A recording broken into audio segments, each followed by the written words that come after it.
Looks like I'm missing one party. Hold on a second. Let me just get one more party on here. I know what happened here.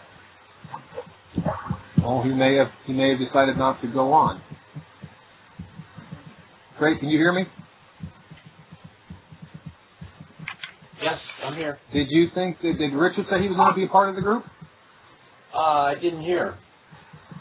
I thought he did. I did too. Well, thank you. When we're talking about all the legal problems that we're having, all legal problems come from legal obligations.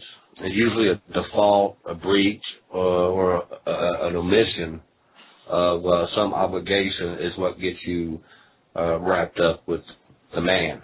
You know, and we all know. I should go ahead and start with the birth certificate and go from there. What it is, what your relationship to it is, how they got you tied into it, what you can do to separate yourself from that society and those legal relationships. Okay, and I'll go ahead and start with the birth certificate. The birth certificate, I've listened to a lot of people, YouTube talk shows and everything, but I never found out what was going on, so I stopped listening to them, and I started watching lawyers and judges and watching their classes. Even a judge, he has to go to school too. They teach him about jurisdiction, and they have videos of these gentlemen giving classes and teaching judges about jurisdiction. All right, and if you'd like to check some of that stuff out, type in Federal Judicial Television Network. They have some on YouTube, and they have some on some other websites. But if you really want to find out what's going on and how this stuff really works, my advice to everyone on this call is stop listening to your average Joe and go listen to the professionals. Then you'll grasp an understanding of what's going on. There for a long time, I went in court and tried all this crazy stuff, and it didn't really work all that well out for me. So, yeah, the television network. I tried some of the trust aspects, the beneficiary aspects, those kinds of things, and claiming sovereignty, and it never got me nowhere. Absolutely nowhere. That's when I started to listen to the judges and lawyers, and this is where I started discovering very important facts about how the world works today, how we got here. All right. I started listening to these lawyers and judges.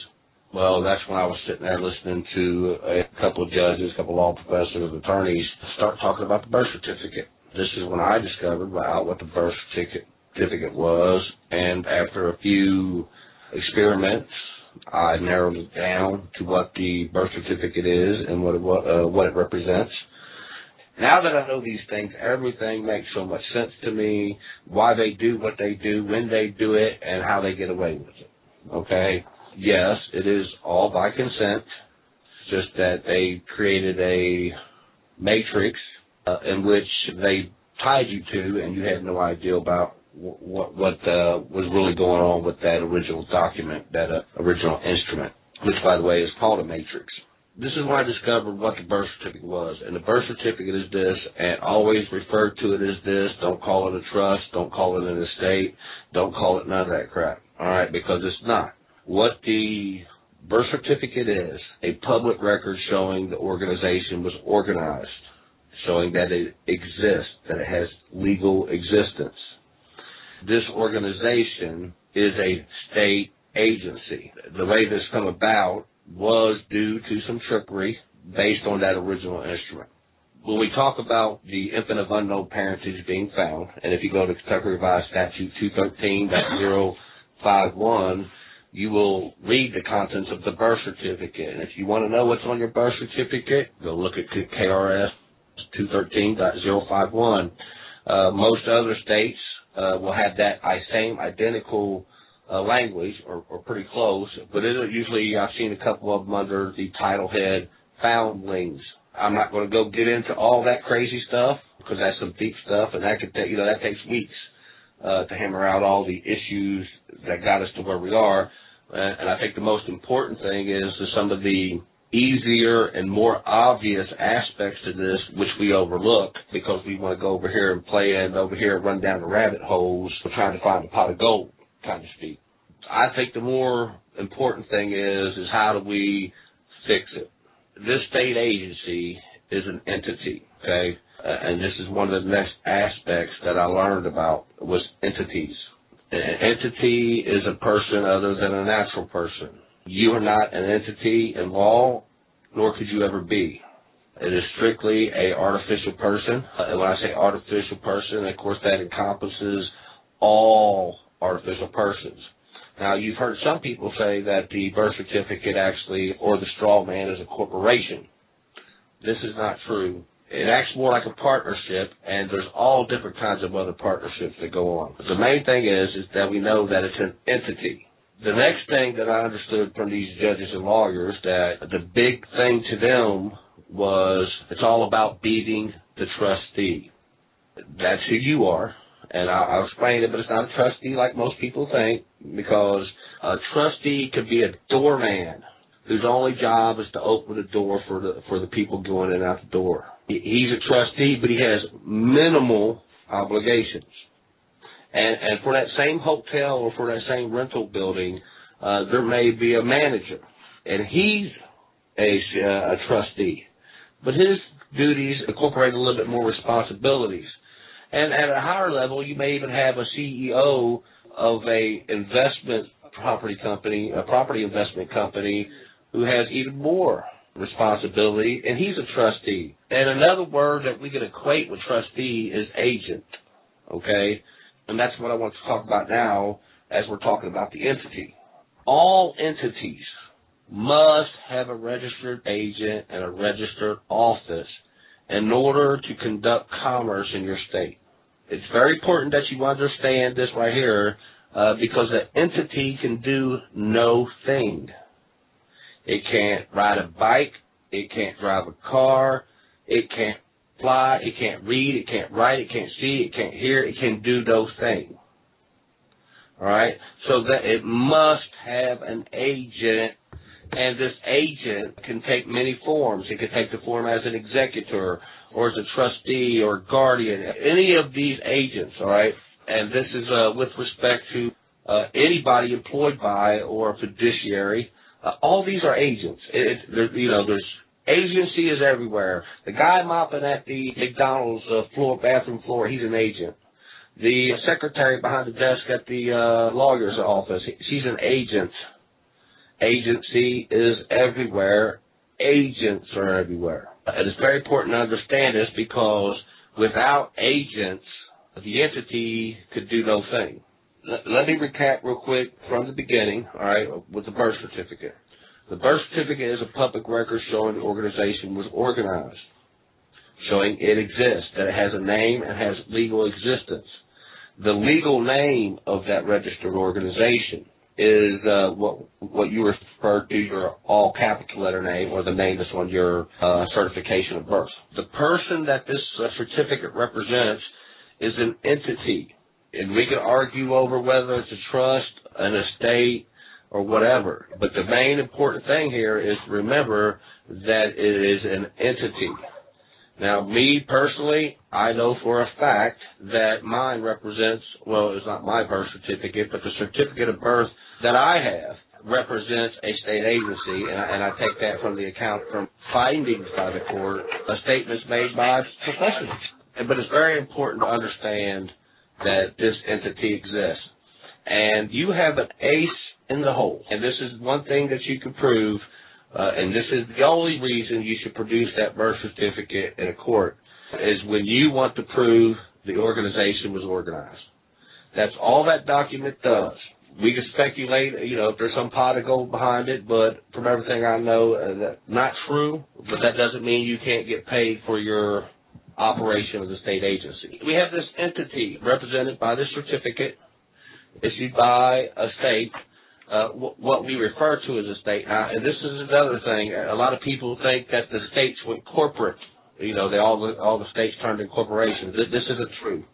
The de jure states still exist, and their offices are filled. It's just that when we view the all capital letter part of the state of California, or here in Kentucky, it's the Commonwealth of Kentucky. This is actually a private company under the executive branch of Kentucky, and is incorporated in Kentucky. So this Commonwealth of Kentucky, the state of Ohio, this all capital letter corporate fiction that you're talking about is a private company created under the executive branch of government, and it operates like a business trust and a bankrupt estate. If you go do some research about bankrupt estates, you'll see that the probated estate works just like a business trust. A business trust is where property is conveyed to managers as principals who are to manage the property for the benefit of the cestui trust or beneficiaries, whom are given certificates. This entity, the all capital letter state, this is what operates under the for the bankruptcy and operates in the commercial world. The jure state still exists, but there's probably very few people who actually are freeholders and actual landowners. Everybody else is holding copyholds or leaseholds. When you're looking at the entity, it's very important to understand your relationship to it, and we'll talk about that now. This legal entity must have an agent. If you go look at any of your statutes, United States Code, here in Kentucky, it's under 14A. If you go look at it, read through those statutes, it's not a very large section. It'll probably take you about an hour. But you'll understand and grasp the concept of how you fit into all this.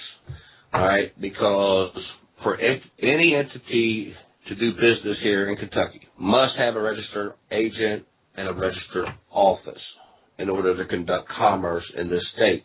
And it's illegal for an entity to do commerce in the state without first doing the necessary prerequisite requirements. If you go to Kentucky Revised Statute 189.010, this has to deal with motor vehicles, and this is term definitions. If you go there and look up the definition of vehicle, it says vehicle includes all agencies for the transportation of persons or property over upon the highway, which is a curious term, and it goes on, as motor vehicle means all vehicles as described in paragraph 8. So when you're out there and you get a speeding ticket, you get a traffic ticket, you get a seatbelt ticket, a turn signal ticket, what they are actually doing is the offense is a result of you operating an agency, okay? You're not operating a car or an automobile or your whatever you want to call it. It comes strictly from operating an agency, all right? So what agency are you operating? This is the entity represented by the birth certificate. Now I'll talk about how you became to be the registered agent for service of process for the entity. And you did this when you took the birth certificate down to the Department of Motor Vehicles or the Department of Transportation, DMV, whatever you call it in your state, which is actually the Department of Commerce. And what you're actually doing is you're going down and you're saying, you're putting your birth certificate on the table there, along with the insurance card. You're applying for a license to operate a motor vehicle. It's to operate the entity. So you put your birth certificate up there, and you're proving to the Department of Commerce, hey, this entity exists. You put your Social Security card or your Social Insurance card up there, and you're also saying, I also enjoy limited liability. What this does is they'll take it, they'll go back, and they'll run it through, and if everything's good, they will issue you a license.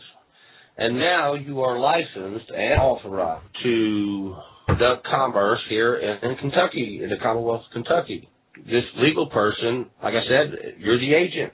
You're the one going around doing business, and it's his name, and it's not yours. I want to try to explain it to people like this. It's kind of like using someone else's vessel. And that's exactly what it is.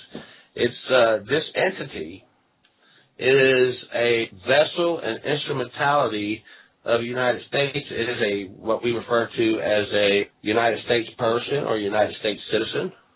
It is an entity, and it too has status. It has a jurisdiction of organization. And when I say that, what I'm talking about is under what law was that entity organized?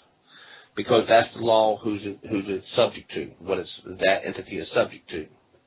So if I created an entity in Ohio under Ohio law, that entity is governed by those laws.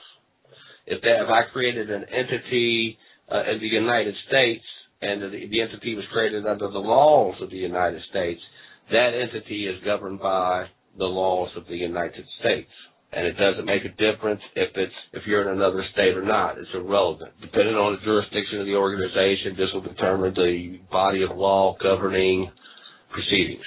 Let me talk about the position of registered agent for a minute. The registered agent for an entity, and if I wanted to sue someone, whether it be a state agency, a county agency, or maybe a private company, or whatever the entity may be. If I want to sue this entity, I have to comply with service of process.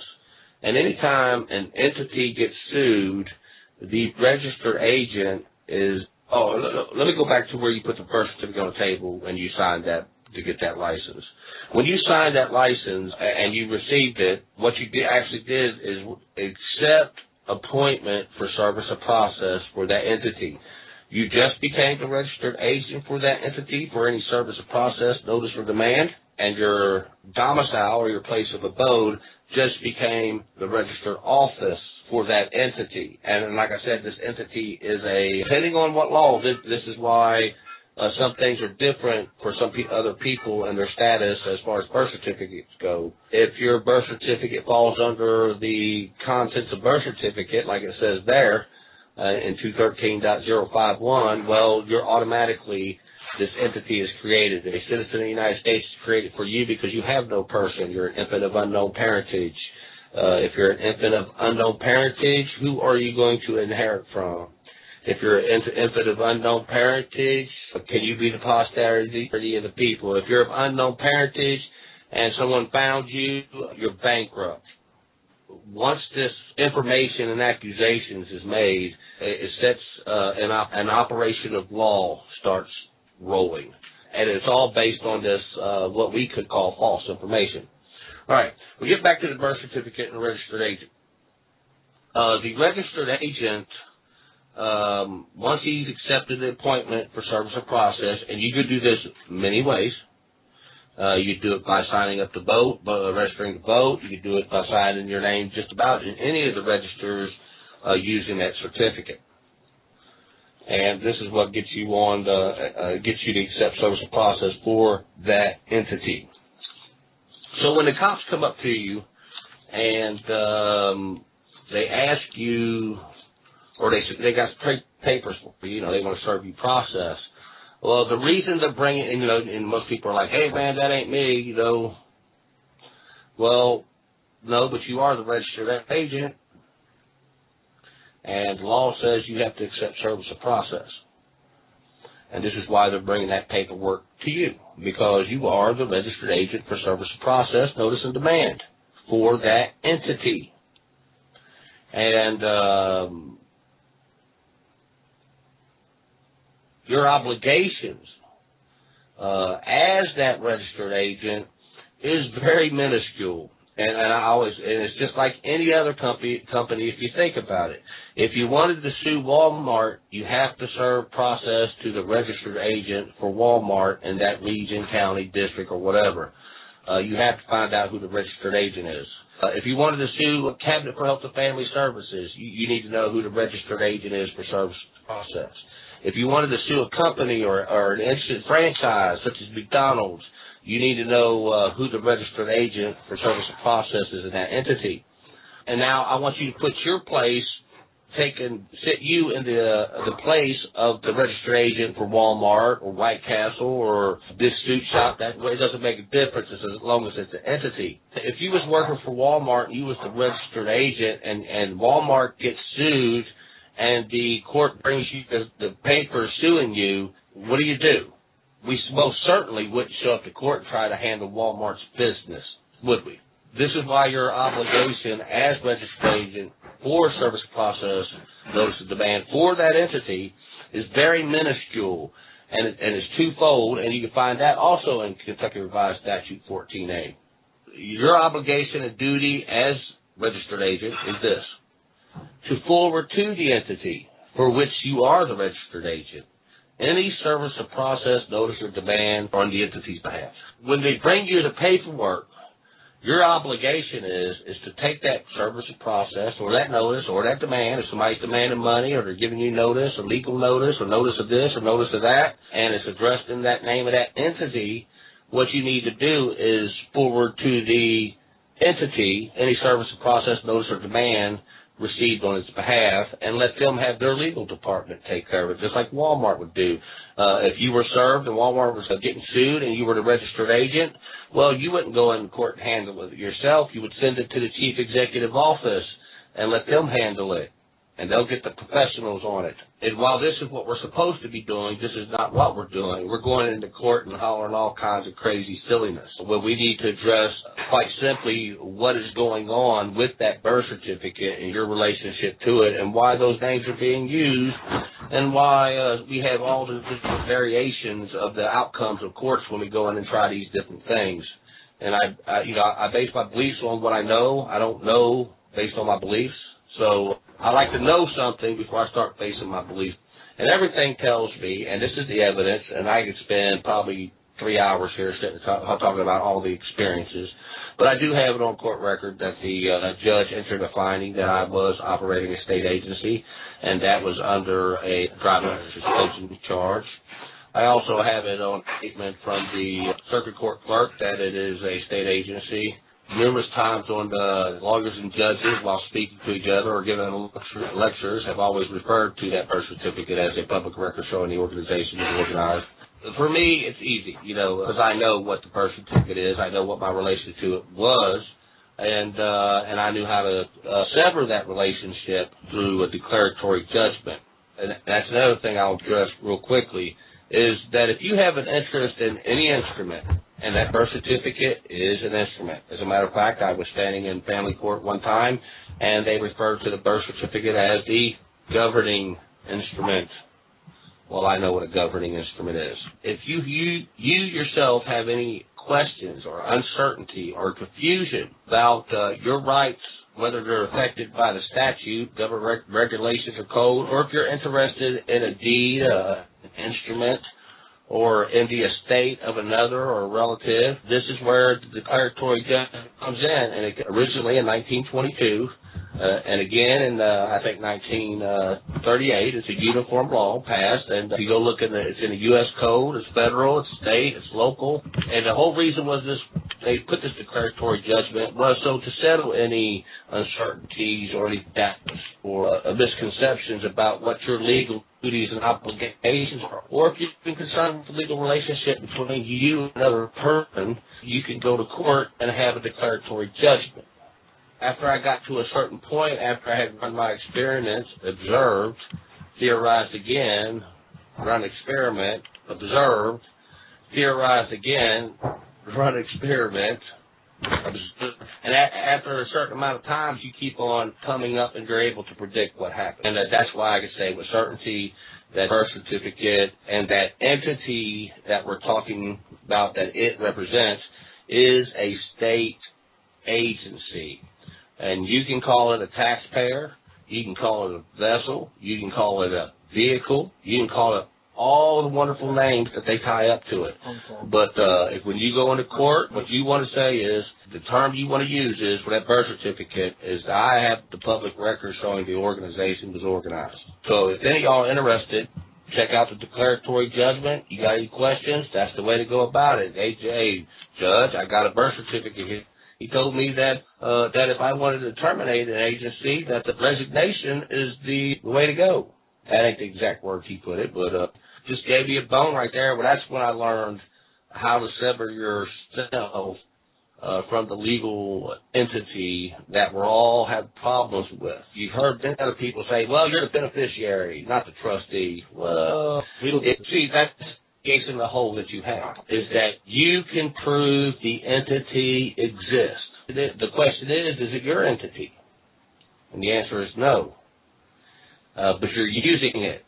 And think of it as using a ship or a vessel. And that's exactly how it works. If you borrow my vessel to go do commerce, whose rules do you have to follow? The whole ideal is to separate yourself from the legal relationships that you have with the so-called state, which really isn't the state. It's the private company under the executive branch of government, is what it is. After I got my declaratory judgment, I discovered how to file and sever that legal relationship and claim back my free man status.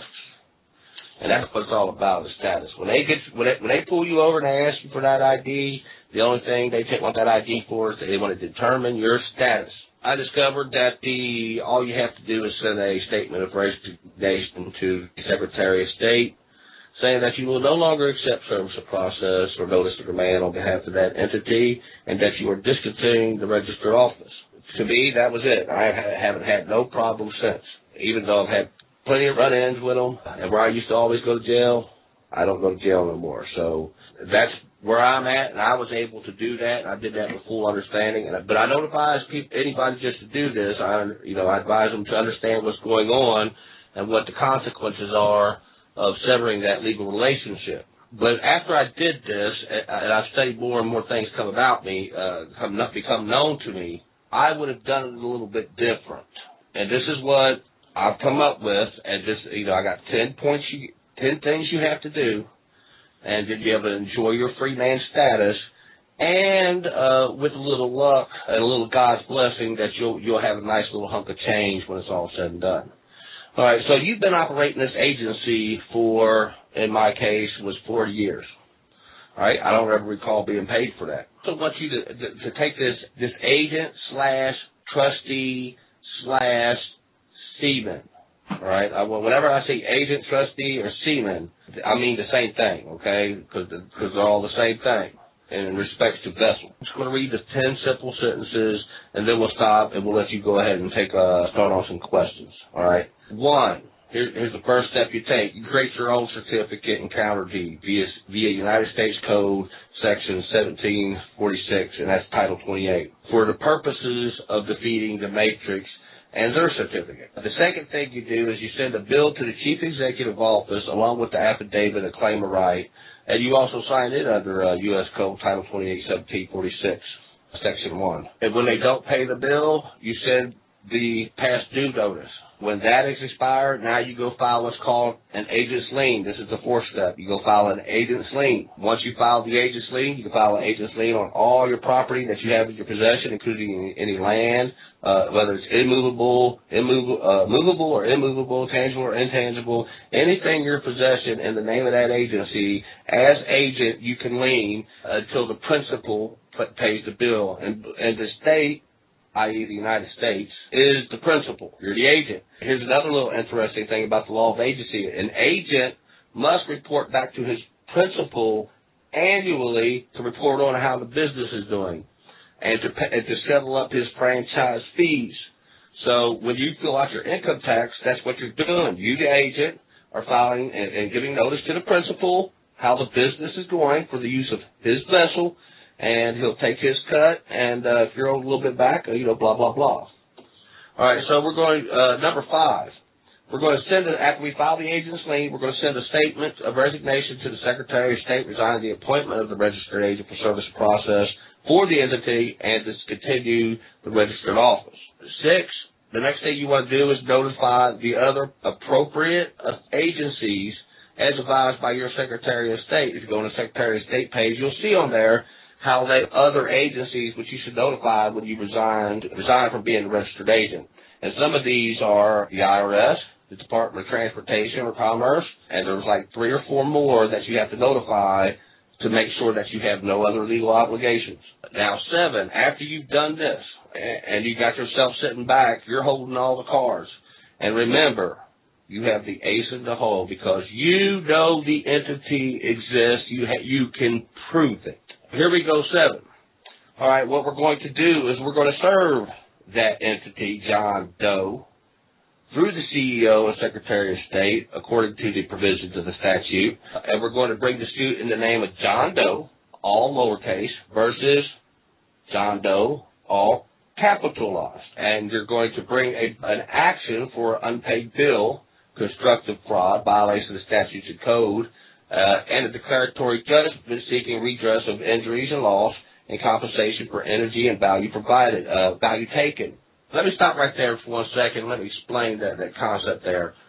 Is that when a seaman is the paramount creditor to the vessel, and he is to be paid before anybody else is. Before anybody settles up, any creditors get paid, the seaman gets paid, the agent gets paid, especially when you're talking about vessels and interstate commerce. Well, let me go ahead and move on to A.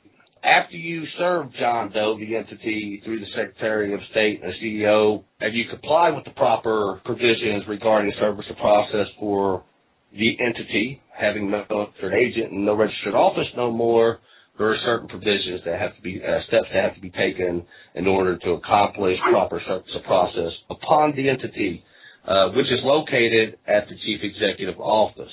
8, now, once you serve these papers and everything, one of two things is going to happen. Either someone's going to show up in court, or no one will. Me personally, I suspect no one will. But if someone does show, you now know they represent the other party to the agency. And now you have someone to talk to about what the hell is going on. They may be willing to put up a fight, so you have to be prepared to go to trial if there is someone that shows up and decides to represent that legal entity you thought was you. After we got the service process, we go to court. This is if someone shows up, of course, now you know who the other party is. Now we go on to 9. Well, what happens if no one shows up? Well, this is the best thing that can happen to you. This would be the best thing to happen in your life. Well, not necessarily, but one of the best things you would happen in your life when it comes to the legal system. Because if no one shows up, I get a default judgment. I get a default judgment entered against the defendant for the unpaid bill, and I have legitimate footing and argument to do what I just did. I proved that entity exists. What are you talking about? Once you've gotten the default judgment and the court to enter the default judgment into the records, now you could use that judgment to start seizing assets in order to pay your bill. When you do have that, you actually get to use the courts and sheriffs to go get your property back. That's the 10 steps, and after you take those 10 steps, you can enjoy your free man status and your financial freedom. And I'll go ahead and stop right there and let you guys. Hey, before you ask any questions, I wanted just to spur you on one more time before we get into digging into everybody's deals. When you said, letter of resignation to the Secretary of State, would you do that to the birth state or to the state you happen to be inhabiting?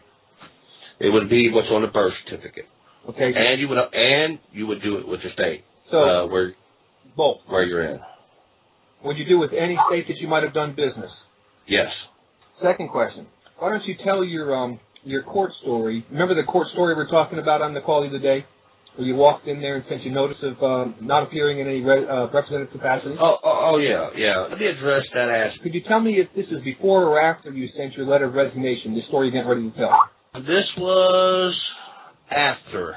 Okay, so you've already, at this particular time, you sent a letter of resignation of being the registered agent for the registered organization. Right. Okay. I think it was maybe like 2 months after that. Okay. Because ever since that court date, I haven't had one problem out of these people, even though I've had plenty of contact with them. The whole thing about going into court is what capacity you're in there as.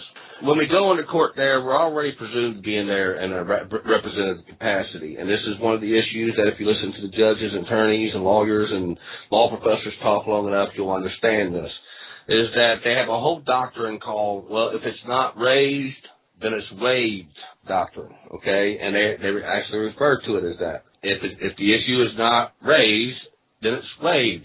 And so when you go into court, you're actually going in there in a representative capacity, and that's the presumption. And since there was no issue raised about it, they're continuing upon that issue. This applies to civil proceedings and also criminal proceedings. Although the criminal proceedings are a little bit more complicated and technical, the whole thing is a representative capacity, and I'm sure Brian could attest to that if he's on here. So when I go into court and I'm acting in a representative capacity, am I sovereign? The answer is no. You're there in a representative capacity, standing in a place for another, or acting as agent for him. Let me go ahead and point out, I'm sure some people have seen that video where it says judge bows to sovereign, and the guy goes up there in front of the judge, and there's a big hold down, bailiffs come up to him and everything. Well, if you go watch that video, you'll see that the judge throws the guy a bone. He says, you are either him or you are his agent. And he said it to him twice. But the boy didn't understand. He didn't get it. This is very important whenever you go into court. is that you always file a notice to appear by special appearance in a non-representative capacity. Always. Okay, do you have a template of something that you used on that regard? Or? No, the court has forms. I just use the form the court had. There's a form that for that particular reason on Kentucky's webpage? Yes, notice to appear. And if you've already been to court at some pre-trial or pre-hearing, arraignment hearing or something like that, you want to withdraw your appearance in a representative capacity and then file another notice to appear in a non-representative capacity. Because what this does, it throws a monkey wrench the size of an aircraft carrier into the works.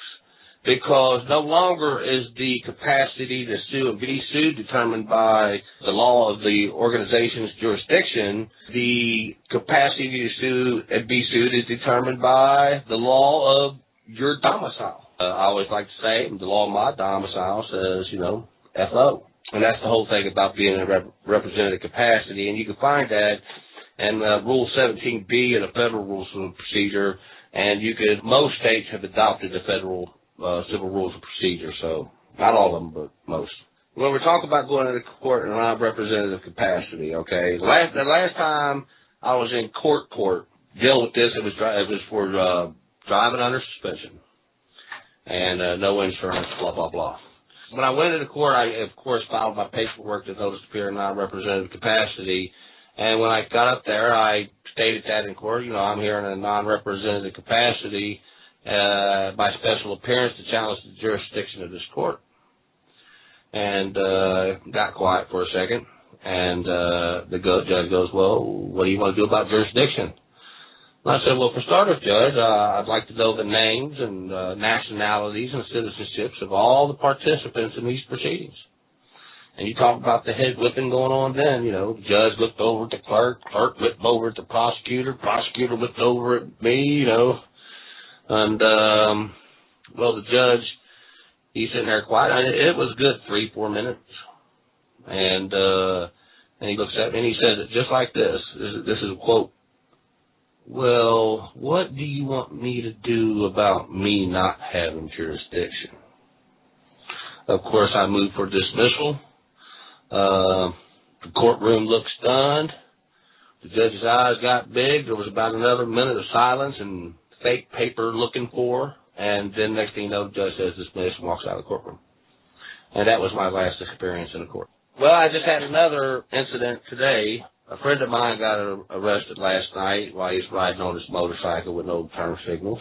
He gets pulled over and they run his name. Well, comes to find out he's got 2 warrants on him from Ohio for 2 child support, for some 2 counts of child support that he supposedly owes. I was busy last night. I couldn't get to him, but early this morning, I had the daughter go down and have her see him because it's just a little small deal, ain't a big old thing. But and had him sign a statement appointing me as the executor of his estate and his attorney in fact, having all powers. And after I had that, I went into the sheriff's office to address my issues, and I stated that my friend was being held due to a case of mistaken identity. After sitting there talking about him, I remember at one point he says, well, you know your shit. After talking to him about 15, 20 minutes, talking about the entity, and my friend is not the registered agent, nor is he the trustee for that entity. You know as well as I do, Sheriff, that's an entity. Well, he said, well, I'll tell you what, I'll call the county attorney and I'll get back with you. And this was about 9:30 or so. Well, he was released at 10:50, and all he's got to do is go back and address the driving without license and turn signal. He doesn't even have the child support thing no more. Which on the 23rd, I'll be happy to go in there and handle my principal's business. You're going to be in a representative capacity in that particular one? He's going to be in a non-representative capacity, and I'm going to be there as the executor of his estate and his authorized representative and attorney in fact. So you'll be in a representative capacity then? Yes. That's what I will be the agent. And that's exactly what you do when you hire an attorney. So what an attorney is, you turn over rights and powers to him so that he can be your authorized representative and act in your stead. Now, my friend, he isn't the smartest guy, but he's a good guy. This is going to be very simple. He's not required to have a driver's license. Like I say, he's not operating an agency. And I'm pretty sure that's probably going to get dismissed before we even get there. Has this man done any kind of reservation, or this is, you said he hasn't, correct? No. This guy, he's not your normal guy. He's a peculiar breed. He's never accepted appointment for service of process for that entity, so he's never had a reason to resign here in Kentucky. But he has done it in other states? No, he hasn't done anything. No, I'm saying he is accepted as a registered agent in other states? Well, I'm sure he would be in Ohio if he hasn't. See, because this is the whole thing. When you go to clear out this entity, because me, myself, I'm trying to find out who the other partner is to this entity, all right? Specifically, I'm presuming the United States, okay? And that's a presumption on my part, and I have plenty of circumstantial evidence which backs me up on that. But however, I cannot say with 100% certainty that that entity was created under the laws of the United States. It may have been created under the laws of some other jurisdiction.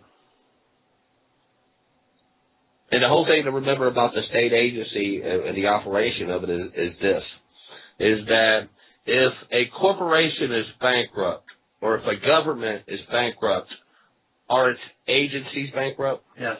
Now, do you see why they refer to you as the debtor in possession, the trustee of the estate of the agency? Which, by the way, is your human capital, your energy and value and skill, and actually they refer to it, and I actually have the document. Anyways, it's a document issued by the Commonwealth of Kentucky, United States, and it actually has the organization name there of the boy, who's, the all capital letter name, and relationship to that organization actually lists the boy as the commercial and industrial machinery and equipment, or the capital goods used in the production of other goods and services. And that's how it works. But see, the thing is that you can get rid of it at any time you'd like, but you have to follow the proper steps to get rid of it. You can't just say, oh, I'm done with it. It doesn't work like that. You'll still have problems. But see, a lot of people call it the do not detain list. It's not the do not detain list. It's the out of our jurisdiction list. And I'll point to Hollins versus Byers or Briars, I think it is, here in Kentucky, which this Baptist church had been informed for 140 years. At some point, they decided to incorporate and form a nonprofit corporation. There were some issues about how some of the elected people were elected, and it went to court. And to make the long story short, the court said this. He said for 140 years, the church did business and the state could not interfere. But as soon as it incorporated, it became subject to the laws. And he referred to it as this. He said, when it decided to enter the realm of Caesar, it must follow the law of Caesar. Or, as in this case, the statutes of the Commonwealth of Kentucky. So here we have a judge referring and comparing the realm of Caesar to the statute of the Commonwealth of Kentucky. And he's absolutely right. A lot of people say these judges are crazy and they don't know what they're doing. I'm telling you, man, these guys are brilliant. These guys ain't stupid. These guys ain't no joke. Just because you don't understand what's going on and you go in there hollering about the Constitution, I would be the same way. If I was sitting on that bench, I'd tell you sit down and shut up. If I hear that word Constitution come out of your mouth one more time, I'm going to put you in jail. Because this has nothing to do with the Constitution. This has to do with being this entity here and operating a state agency. So I got an agency over here, being the county or a municipal corporation or a political subdivision. I got an agency over here, and I got another state agency here over here on the other side as defendant. I got an agency here, and I got an agency here. Guess who's got administrative jurisdiction? My question is how do you view your Social Security number? Well, I would call the birth certificate a mark, and it is a mark. It is the evidence, proof, and token of a thing done, of a fact. Have the legal name of the organization, of an organization, and we have numbers associated with the organization. As far as I'm concerned with the Social Security number, I don't use it, and I never will again. To me, it's the mark, the name, and the number of the beast. The Bible tells you what's up if you know what words, if you're real versed in legal terms. Right. You go read the Bible again in those legal terms, man, with those legal meanings, that Bible brings on a whole new thing, because Jesus himself was born an illegitimate child of unknown parentage. you're talking my language, but now my question is, how are you operating? And for example, I haven't used a Social Security number since 1988. And typically, I've never had a problem getting a bank account or anything else like that. I'm a notary public for the state of Texas without a Social Security number. I've got a Texas ID. I don't have a Texas driver's license because I don't use a driver's license. I have one from overseas, a foreign driver's. When you go to work for somebody and you become an employee, or maybe you're suffered to be employed, this creates an agency, you know, your master principal being your employer and the employee being you, being the agent. Now, your duties and obligations under that would be depending on whatever consisted of the agreement. As far as using the Social Security number, I know for a fact that you don't need a Social Security number to get a license. And at this time, I want to point out another little interesting fact.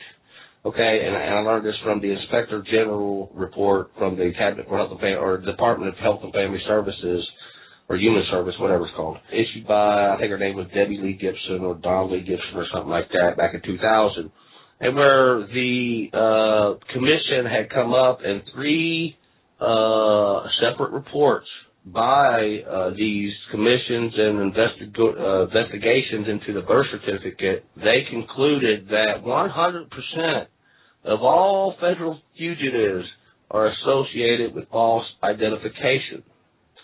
So your question would be, how do I fix this? How am I able to operate within their system, or at least have commercial transactions with them without using their vessel? Is that pretty much what you're asking? You know, how could I do it without using their vessel and legally tying it to them? That's exactly what I'm asking, but I'm asking it from two perspectives. One is I've got two of my youngest children, 22 and 20. Both have no Social Security numbers and both have no birth certificate issued by the state. How do they get a job? Easy. Yeah, you can. If you go look at United States Code, Title 28, I believe it's 1746, there's a little statement in there, and if you put that on your paper, this gives the like, same, and force effect to any registrar certificate or anything. You could create your own, and it has the same like, force, and effect. Read it 3 or 4 times so you get a good grasp of what it says there, because you can create your own certificate, and it has the same like, force, and effect as the registrar's. Same birth certificate, you mean? Well, no. Of course, you would want to make your certificate not say you were born in the Commonwealth of Kentucky. You know, right. I was born upon the lands commonly called Kentucky, the dark and bloody ground. And I told the cop one time, I said, "Nah, man, I was born on this dark and bloody ground." What about the job, though? What about going to the bank and opening a bank account? Well, this is what I'm saying. This is when you start operating in your private capacity. They cannot prevent you from doing this. You can create your own legal entity, and this is what I would prefer advise everyone to do, because, see, the entity that you're operating now has another partner in it. There's another interested party in that entity, that organization, you know, or else it wouldn't be an organization, it'd be an individual. What you want to do is start operating your own individual entity where nobody else is a party to it. So this way, you keep your entity separate from their debts and obligations. You see, the United States and its state agencies are all bankrupt, and when you use their vessel and their instruments, you're subject to their rules and regulations, and that's because it's a partnership, and I've heard it referred to the judges by that. If it's not a corporation, there's really 2 classes, and with exceptions to corporations, all other entities are to be treated like partnerships, because they really are partnerships, whether it's a limited liability company, a trust, or how all these things are done. These are types of partnerships, and the feds look at it like that. If it's not a corporation, then you treat it like a partnership. And this is a partnership, a franchise, an enterprise created by the United States for people, paupers, 14th Amendment, New Deal stuff, you know. Right. This is the New Deal. The New Deal was, hey, you operate an agency. Now, You can create your own idea. This is what it's talking about, all make your own name. Everybody knows me by KW. And people keep on calling me Ken W. I think maybe they made a mistake. I'm called KW. And I'm making my own name. All right? Everybody I do business with know me as KW. I'm making my own name. This has nothing to do with them. It's private. And that's the way I like to keep it. And once you sever your legal relationship and you're no longer operating that state agency and occupying the trustee's office for that entity, now you're back over here in the private. Now the rules and stuff don't apply to you when apply to their entities and agencies. And as far as creating your own, maybe getting a license, now I haven't done this, but I have no reason to believe that it wouldn't work. And that's to create your own certification of birth and put your own place down there and spell your name how you want it to. They've made their claim about how to spell your name and what your name is and where you was born or found and birthed and who was your mother. Now you go make your claim. Now when you fill out that certificate and you use United States Code 281746, your certificate is to be given the same right, force, and effect as their certificate. And where are you filing or recording that certificate? Well, you would make your certificate and you would take it down to wherever you want to get your license, along with your affidavit saying you ain't using no numbers. You're not a number. It's just your religious beliefs. Now, what about a job? Well, once you have the license, that's going to be no problem, right? That's what I'm saying. You could take, when you go down there to the DMV and whatever, when you put your certificate on the table there, you get a license to do business in the Commonwealth. You follow me? Okay. All right. Well, instead of putting their certificate and their person up there and being the registered agent, well, you can put your entity up there. You can put your own up there. Okay. And what this does, it creates a legal relationship between you and the state, but it's your entity. It's not subject to. It's a private thing. You see what I'm saying? It's not tied to them. I understand what you're saying. Yeah, so it's not subject to their reorganization and their bankruptcy. You're over here in the private. And this is how a lot of people operate. This is why some people think people have different statuses. They do. In my declaratory judgment, the judge stated that I am a private citizen. And that's the way I like it. Explain to me how you do that same process. I'm assuming you do that same process with a bank to go get a bank account? Sure. Once you've been authorized by the state to conduct commerce, you can go do the bank and whatever. Now keep in mind, as long as you stay within that state and you don't have any business or trade or commerce or any state commerce or trade between any other state, as long as you stay within that state, Congress can't touch you. But as soon as you enter into a commercial transaction or interstate commercial transaction or international commercial transaction, Congress has jurisdiction over those persons engaged in international interstate commerce. One of those things. But here's another thing, is once you've separated and made yourself private, there's nothing that says you can't go create your own entity and your own organization and do business in. This is what the rich people do. This is what they mean when they refer to in the Constitution as a man and his persons. Now, you can have many persons. Me, myself, I got about 6. The registered agent is the dude that gets service the process? Mm-hmm. Yep. Something about the chief executive office? All right, well, let me explain how you determine where this entity is located. There's laws that determine all this stuff, and it's very important to understand that any action regarding a security interest in property is governed by Article 9 of the Uniform Commercial Code, period, right? With other laws supplementing Article 9. The reason the entity is located at the chief executive office, which would be the chief executive office of all capital letters named state, usually your governor wears the same hat, the different hats, one CEO, one is chief magistrate. The rules which determine where an entity is located and where to serve him is such as this. It says an organization that has more than one place of business is located at its chief executive office. Now, you didn't issue those financial instruments that's traded on the stock market and those mutual funds, did you? No, we do not, Ken. That's right. So now we know this state agency, this organization, has more than one place of business. Now, me personally, I've tracked it down. I know who issues the birth certificates here in Kentucky. It's called the Jefferson County Children's Home. I actually tied that bond straight to BlackRock Investments out of London, England, who is an investment management group for Wells Fargo, who's the one that actually holds the bond in the mutual fund.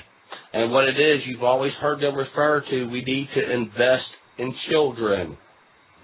Well, that's what they're doing, and they're doing so through this enterprise, this franchise called the state agency. So the entity is located at the Chief Executive Office. The Chief Executive Office, if it was done underneath the laws of the United States, well, that, of course, would be Barack Obama. And, yes, he is the debtor. Everything I've seen says all debts and obligations are debts and obligations of the United States. And I believe that to be correct. But considering the entity was created under those laws, the entity, John Doe, is located as Chief Executive Office, but it has a registered office located in your state doing business in his name. Does that make sense? Yes. The entity is actually a citizen of the United States and domiciled and a citizen resident of the United States, which, by the way, is located where? District of Columbia. Gotcha, boss. I just can't make the statement that every birth certificate was created under the laws of the United States. I have good reason to believe that some were created under the laws of the state, in which case that Chief Executive Office would apply. Ken, do you have any kind of a template thing we can look at to create our own agent's lien, for example? Well, you can use a UCC-1 for an agent's lien, and if you're not familiar with an agent's lien, sometimes it's more commonly known as a mechanic's lien. Except at this point, let's say you're my principal and I'm your agent, right? And I'm operating this agency called Verizon in a little kiosk at a mall. I'm the agent for Verizon. I have a little agency set up in the mall. And let's say one day I send my bill to you and you don't pay my bill. Now I have all this phones and stuff here that's part of the estate of the agency. The law of agency and the law allows me, if you don't pay me what you owe me as my principal, then I am allowed to lien everything, all the property of the agency in my possession. So in your case, it would be your house, your car, anything that's have a value and has a title. Because remember, because all that stuff is in whose name? The entity. That's right, and all that stuff is what makes up the estate of the state agency for which the United States borrows against. They actually do commercial transactions based on the estate of the agency and the shit that you work for. See, because they can actually put down as the collateral of its agency or of its child agency, and them being the parent, they could actually borrow against their assets, and that's what they do. This is how they fund government. They borrow against your home and against your car and against your property and against your sweat and against your children. And this is why I'm a big disbeliever in this whole trust and estate and pot of gold. Make no mistake about this, all right? This is my opinion, and I base this opinion on what I know. These people don't give a flying shit about us. They do not care enough about you to create a trust for you so that one day if you figured it out, you might become rich. These people don't give a shit about you, but they do have to follow the law. And this is where the admiralty comes in. This is why all the interstate, the New World Order and all this, because they're trying to turn everything over to commercial and corporations and allow the people who want to get out of it, get out of it. And you can get out of it. And you might be able to get your house all locked up and everything and not have to worry about paying for any other debts owed by the entity. But he's the debtor. Always was and always will be. What's up with remember this thing about seamen and deck squads or whatever? They get paid first? Yes. Wouldn't we be able to maybe send a bill for wages? I mean, well, yeah, that's why I was talking about the 10-step way to do that. I've thought long and hard about this. I got a couple of guys just getting ready to implement it and start going on about it. And this is what I would have done if I know then what I know now. But I didn't know then what I know now, so I just went ahead and severed the relationship and no longer stepped in the service process. And the effect of this is that if you're no longer the agent for the service of process for that entity, can they serve you? No. Insufficient service of process. That's right. As a matter of fact, that's what the rules and that's what the statutes tell you, that if the agent for service of process has not accepted the appointment for service of process, the service of process is insufficient. That happens to be one of the pre-trial motions prior to accepting jurisdiction. You can challenge jurisdiction for insufficient service of process. Right. Well, if you've already resigned the agency, you just go in there and simply tell them you give them your certified copy that you sent to the Secretary of State, which is a statement of resignation and discontinuing of the registered office. That's all you need there. He'll have to go serve the Secretary of State because that's the proper statutory process for serving entities that no longer have registered agents. You serve the Secretary of State for that entity and the Chief Executive Office if it's from that state. As far as the seaman goes, you can look at these, all these things in pretty much like three different colors or different shades of law. The same story being told in the admiralty jurisdiction. Well, instead of you being the agent, you're the seaman. It's like looking through the business goggles, you're the agent. Looking through the trust goggles and trust law goggles, you're the trustee. Looking through the admiralty goggles, you're the seaman. Does that make sense? Now, when you bring the suit, John Doe versus John Doe, you're going to bring the suit in admiralty, in personam, and in rem. And you're going to save the suitor, you, all common law remedies available. You see what I'm saying? And it's called saving the suitors. I'm sure you've heard of it. So you're actually going to bring a admiralty suit as agent / trustee / seaman against the registered organization, the person, and the vessel. That's why the in rem, because you're also charging the estate of the agency, and the agency does have an estate. You're going to ask the court to save the suitors all remedies which are available and can be given by the common law. And that includes that unpaid bill, because you are going to send a bill to the Chief Executive Office for services rendered, compensation for legal representation and representation in commercial transactions. Then, of course, you need compensation for the operation of the agency itself. Then, of course, you're going to need reimbursement for the losses and damages that occurred while you were on your adventure. All these things come into play. Looks like there's a question on the chat there. Someone, I guess, couldn't ask you. You see the last one there? Let me see here. If anyone has any experience with dealing with a probation situation, I would love to hear. Currently dealing with a probation situation I agreed to on the threat of jail and without counsel. I'd like an advice on correcting mistakes since I now realize this probation contract is not written to benefit me in any way, laughing out loud. The first thing you want is a controversy. If they're claiming that you're bound by this contract and these probation terms, and you say you're not, is that a controversy? Well, that automatically gives you a right to declaratory judgment. There's a controversy here, and there's a dispute about who has rights and legal obligations, and I want to try to exercise what I believe to be my right, but they're threatening me. So I need a declaratory judgment, Judge. If I have to resign the appointment for the agency, I will. Because look at it this way. When the entity gets charged, let's say like the Bank of America, I'm sure you guys heard Bank of America was laundering like $850 million for drug cartels. When this happened and everything, whenever you hear one of these big entities, agents, get into trouble, what do? They resign, and you can too. It takes you out of their jurisdiction. You're no longer operating the person. You're no longer tied to them legally. You have no legal relationship. But make no mistake about this. This doesn't mean you get to go do whatever you want to do. This doesn't mean you're not subject to some of the provisions of the statutes. You are, and you will be.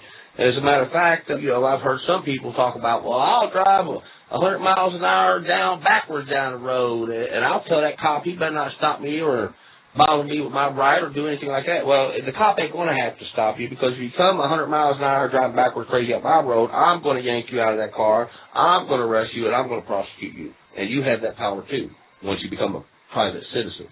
All I got to do is witness a felony. All I have to do is believe the person I'm I'm arresting committed a felony. I have the power to arrest. Doesn't make a difference who it is. Well, some stipulational members of the legislature and judges and such. But your everyday normal public servant, if I see them committing a felony, I'm placing them under arrest. And that goes for crazy people talking about they don't have to follow the law, too. Yeah, what do you think? You didn't answer that one in regards to asked about the probation situation.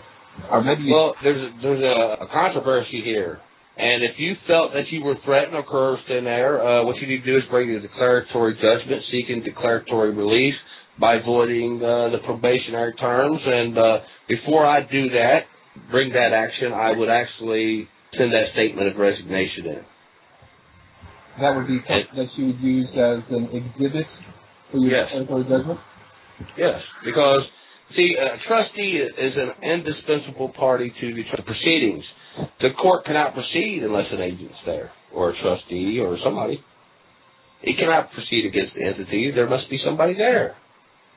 This is why the court constantly referred to as the trustee being an indispensable party to the proceedings. The court can't proceed without the trustee, not when an entity's involved. Question. If you're not an agent, there's actually not a controversy at the moment because I'm walking the line, so to speak, and I want there to be a controversy, and just any pointers to how to bring that up.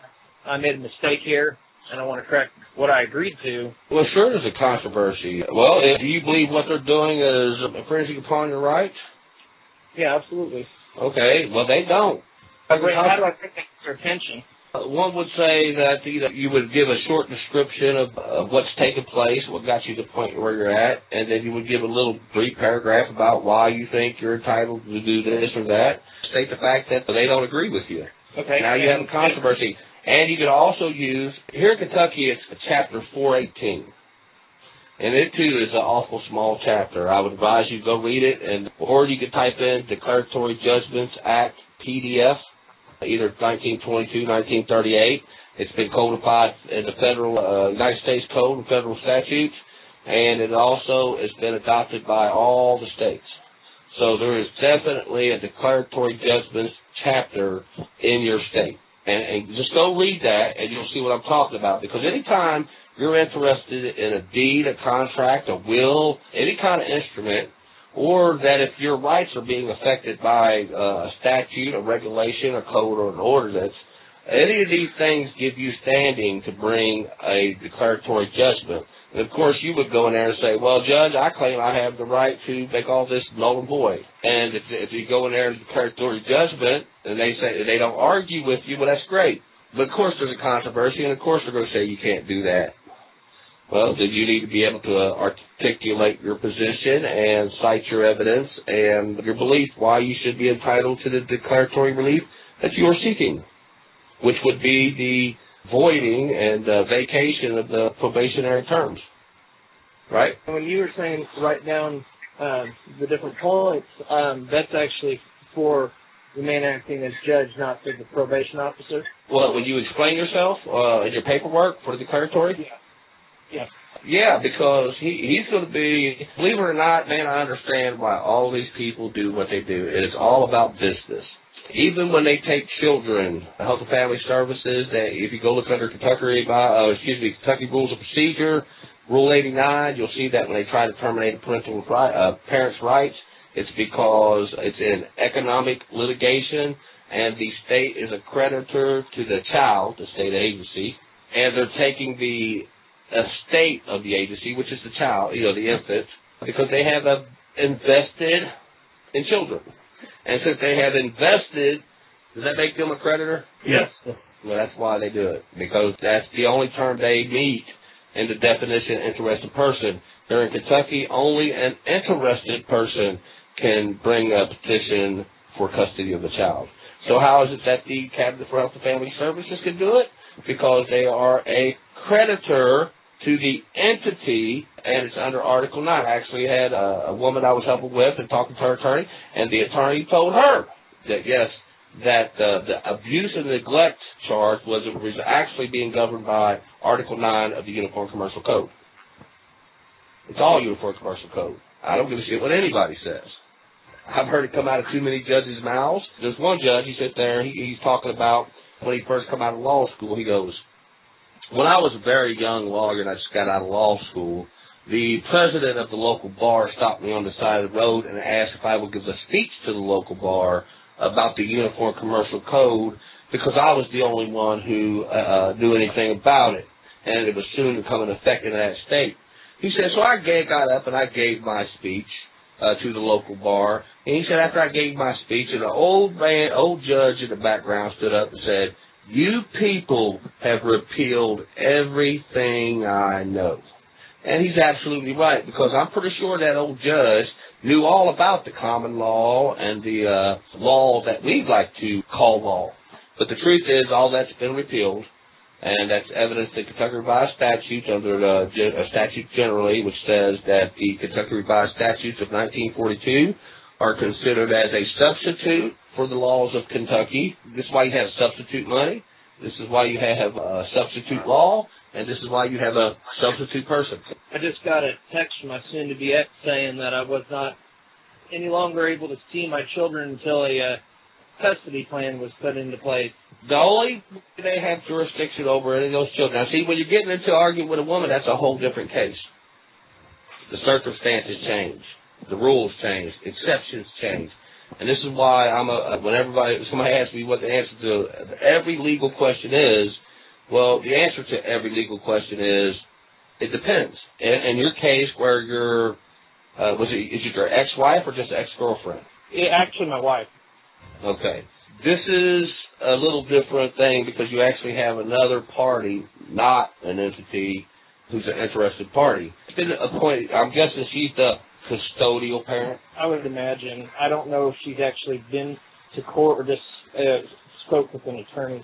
I would advise you do your best to work it out, and if you got to suck it up, I'd suck it up, and I'd make an agreement with her and try to work it out and not involve the courts. But, you know, as well as I do, sometimes that's just not possible, in which case you would actually have to go in there and argue in front of the judge on why you should be allowed to see your child. My concern was that there is a possibility that the children could go to the state if something couldn't be worked out, I would imagine. I mean, they have an invested interest or belief that they do. I'm thinking it would be in my best interest to put... Well, then you need to address the matrix. Make it clear that I have an invested interest in my children. Yeah, say I take offense to you people claiming to have found my son and daughters. And I ain't going to play with you guys. You better give me back my property. What about establishing that it's my property before they... Writ of possession, man. What you want to do, this is where, once again, the United States Code, Title 28, Section 1746, you can make your own certificate, your own...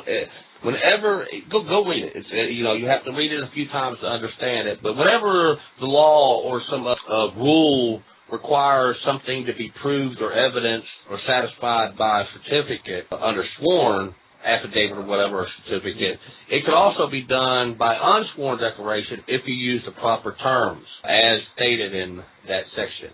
And you'll notice that it says, if without the United States, I declare under the penalty of perjury under the law of the United States of America, that's a foregoing or true or correct. And if it says, on number 2, it says, if done within the United States, you don't have to swear under the laws of the United States of America. So why you think that's coincidence? That document that you make qualifies as a counter deed. A counter deed defeats a public deed. So you walk in there with your counter deed, you have it signed, you have your ducks in a row on it, and you make sure you sign it under penalty of perjury under the laws of the United States of America, and that certificate or that claim or whatever they have to prove their standing, yours trumps it. Well, they don't have anything except for possession. Oh, yeah, they do. Yeah, they got something. They have the matrix. They have an instrument saying that if it was found as a result of operation of law, that infant's estate was probated. When that infant's estate was probated, it was given to the court. The court then appointed the state as the guardian/trustee. This is what creates the agency. This is what the operation of law, which creates the agency. the state then turned around and pointed your mom and dad as the custodial parents and called them mother and father. But make no mistake about it, if you want to know what the contents of your child's birth certificate is, go look at the KRS 213.051, and that's the contents that's on your birth certificate. It may not look like it, but if you think long and hard about it, it's all on there. If you're interested in getting your children back, that's what you need to do. You need to counterdeed the matrix, saying, hey, nobody found shit. Then you need to make for a writ of possession in the court for your property. This is one thing I agree with Carl Lynch on. Carl doesn't understand that once, you've entered into a contract with your operating agency, he doesn't understand that part, but he perfectly understands the concept of a writ of possession. And if that's your property and you can prove it beyond a reasonable doubt, then you're entitled to a writ of possession. Well, I was there at the night of conception, so I can prove that much. This is another thing, aspect when we talk about who we are, where we come from, and, all that whole bit, because who you are and where you come from and where you was born has a lot to do with whether or not a court has jurisdiction over you, don't it? It has everything to do with it, exactly, because, see, if you're operating an entity and you go to court and that entity's being charged and you're operating the entity doing the business in the name, handling that entity's business, well, that creates some legal problems for you. Well, if you didn't create that entity, how could you possibly know the rules that govern it? There's no law against being stupid or ignorant, is there? That's kind of my point. How they got you was through what they call a ratification of appointment.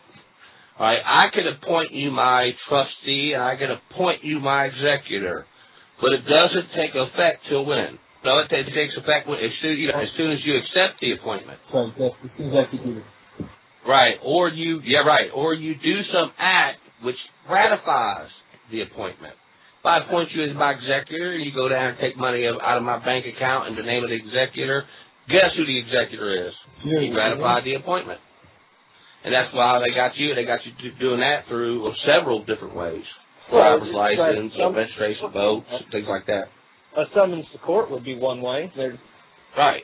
Yeah, we're asking for this entity. We just served what the guy we thought was, the guy on file with the Secretary of State. The file with the Secretary of State says the registered agent, registered office here. So we haven't charged this entity. We're taking it to the registered agent because that's where the law tells us to. And then guess who shows up in court? Right. Well, you should take that. But they're not that. Right. And, you got people up going there, well, I'm a man. I'm a living man. No shit, Sherlock. Who else would be a fucking agent for an entity? A tree? Preferred way to create an entity. Well, there's many ways you could do it. If you wanted to group up and form a corporation, if you wanted to create a business trust, go to Secretary of State and do all this. And what this does is, it allows you to do business, or at least the entity to do business, and you get to enjoy the fruits of that business while maintaining a legal wall between you and the entity, much like a beneficiary does to a trust. So do you have an entity that you call like John Doe that has your picture ID, or do you even have ID? I got my declaratory judgment and my affidavit. That's all I carry with me. I don't have no problems. But I go out here, I do business. Everybody I do business with knows me as KW. That's just the way I roll. So KW administers for ABC Widgets, which is an automobile that's registered in that name, and XYZ Widgets. I would rather just be a creditor or beneficiary of that entity, and I can accomplish that by giving property to the entity to deal with it for my benefit. And this takes me out of the picture. So when that entity gets charged, I don't have to go to court. Yeah, the entity might lose some of its state for getting sued, but it can never touch me in my private capacity. Never. Only when you're standing up there in a representative capacity. Well, if you're up there, it's like this. Here's what a judge told me one time. He's like, well, you have the right to represent yourself. And I said, objection, Your Honor. I do not need representation. I am present. And he pointed his finger at me. He said, I will hold you in contempt. Because that's what it's all about, is being it. When you go to that court, that's what's going on. Matter of fact, we have Brian here, who's dealing with some issues where it was stated plainly to him that this issue does involve the legal entity. and we come up with a few questions for his counsel on who he thinks he's representing, because his attorney seems to think he's representing 3 persons. And it's a presumption on the lawyer's part that this entity belongs to you, or that it's your person. You got some evidence that that's my person? Because I got evidence that it belongs to the state. What name did you use to lien? Or what would you suggest name to use to lien? Go ahead and use your name, but I would spell it in all lowercase. You know, I'm sure you guys have heard of capita, diminutia, and mediuma, and all that shit. That's absolutely true. And what it does is determine your status. And what I mean by your status is, when they run that ID through, they know who you are, where you come from, and what the hell you're doing at. And if you're there as the registered agent, as an agent for a foreign entity, you would be acting as a foreign agent for that foreign entity. So now that you're acting as an agent for a foreign entity, can you go in there in that court and claim all kinds of constitutional rights secured by the laws and Constitution of the United States? Hell no. You can only do that in your individual capacity as a man, as a private man, a private citizen. You go in there and represent in the court in a representative capacity, you're going to bite the bullet every time. But see, as registered agent, you could, let's say somebody's suing you, let's say a mortgage in your serve process. Here's what you should do. As soon as you receive that service process or notice or demand, you need to send it straight off to the chief executive office of your state, where the birth certificate is and where you operate, where the birth certificate originated from, the state where that come from. If you wanted to resign, of course, and now think about it, you're taking this Ohio, like in my case, I was taking an Ohio birth certificate, coming here in Kentucky, going to the Department of Commerce, putting this public record showing the organization was organized on the table, giving them a Social Security card. Now, see, the law viewed me as what? A foreigner, and I am. You see what I'm saying? I can't come in here and claim rights under the Constitution of Kentucky. Am I stupid? It's only when I was moved in my private capacity as a man was I able to get rid of that.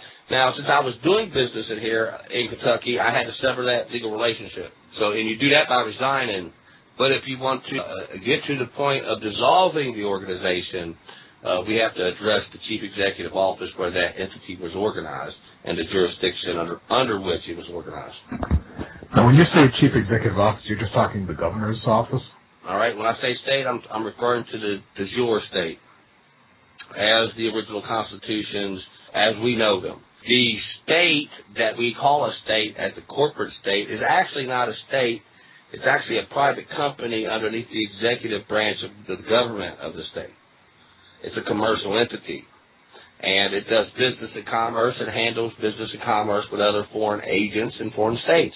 That's their job, is to handle the commerce that goes on in the state. And foreigners, we all know foreigners get taxed, right? Municipal corporations have Dun & Bradstreet ratings and all that stuff. So, yeah, I know they're totally corporate. Send your presentments to a petty issue like a speeding ticket. Send that off to the executive office. Who does that actually get mailed to? Who is, let's say, the... It doesn't say that send it to a man. It says no, but the chief executive office.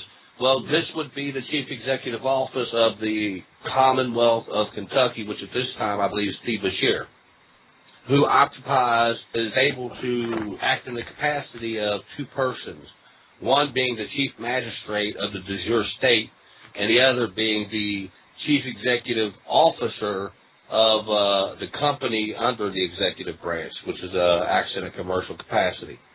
Gotcha. So it would be probably typically referred to as governor. That office. Yeah. In relation to what previous gentleman was discussing, child-related issues, the so-called state, these pirates, they, grab someone's children, and you were talking about how they're invested, financial markets, birth certificates, and all that stuff. Well, I'm having an issue with is birth certificates are not identification documents, so they have some certificate with just a name on it, and then they grab some children. It's like, well, how can they possibly tie the two together? Because there's no way you can identify anyone just by a piece of paper.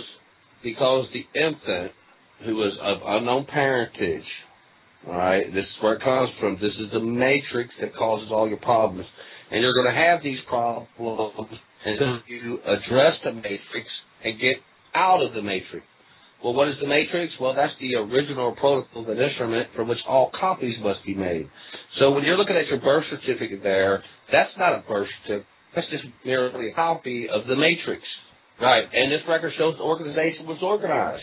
Truth is that the entity of the real boy or girl is actually considered the property and the state of the agency.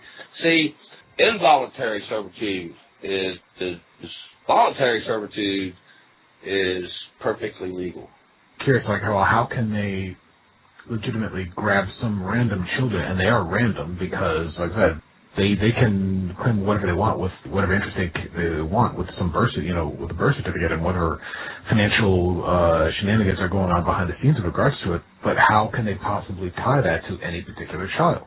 Why the Inspector General said that 100% of all federal fugitives and 80% of all drug trafficking is associated with false identification. Yes, the truth is that this birth certificate proves the agency was organized. Well, this organization's value was derived from this infant.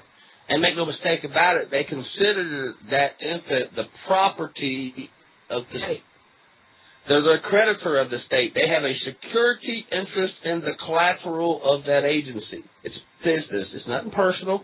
Got it. I'm just saying that how do they know, okay, well, which child do we grab, because we supposed to... Well, usually they have the best witness in the world, which is a confessing defendant. If it's an infant, let's say it's actually a real infant who can't speak for himself, well, the child obviously can't identify himself and say something stupid. Well, like, oh, that's my birth certificate, that's my name. Like, well, here's what they would do. Most of the time, if social services or CPS is showing up to your house, it's usually based on some information, right?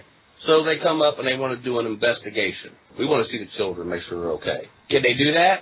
Nope. Of course not. Do anyway. As soon as they're let into the home, as soon as they start talking, must be you waive your rights. You know what I'm saying? So what they'll do is they'll go find out the names of the children. And usually they don't take them on the spot, do they? They usually go away and come back.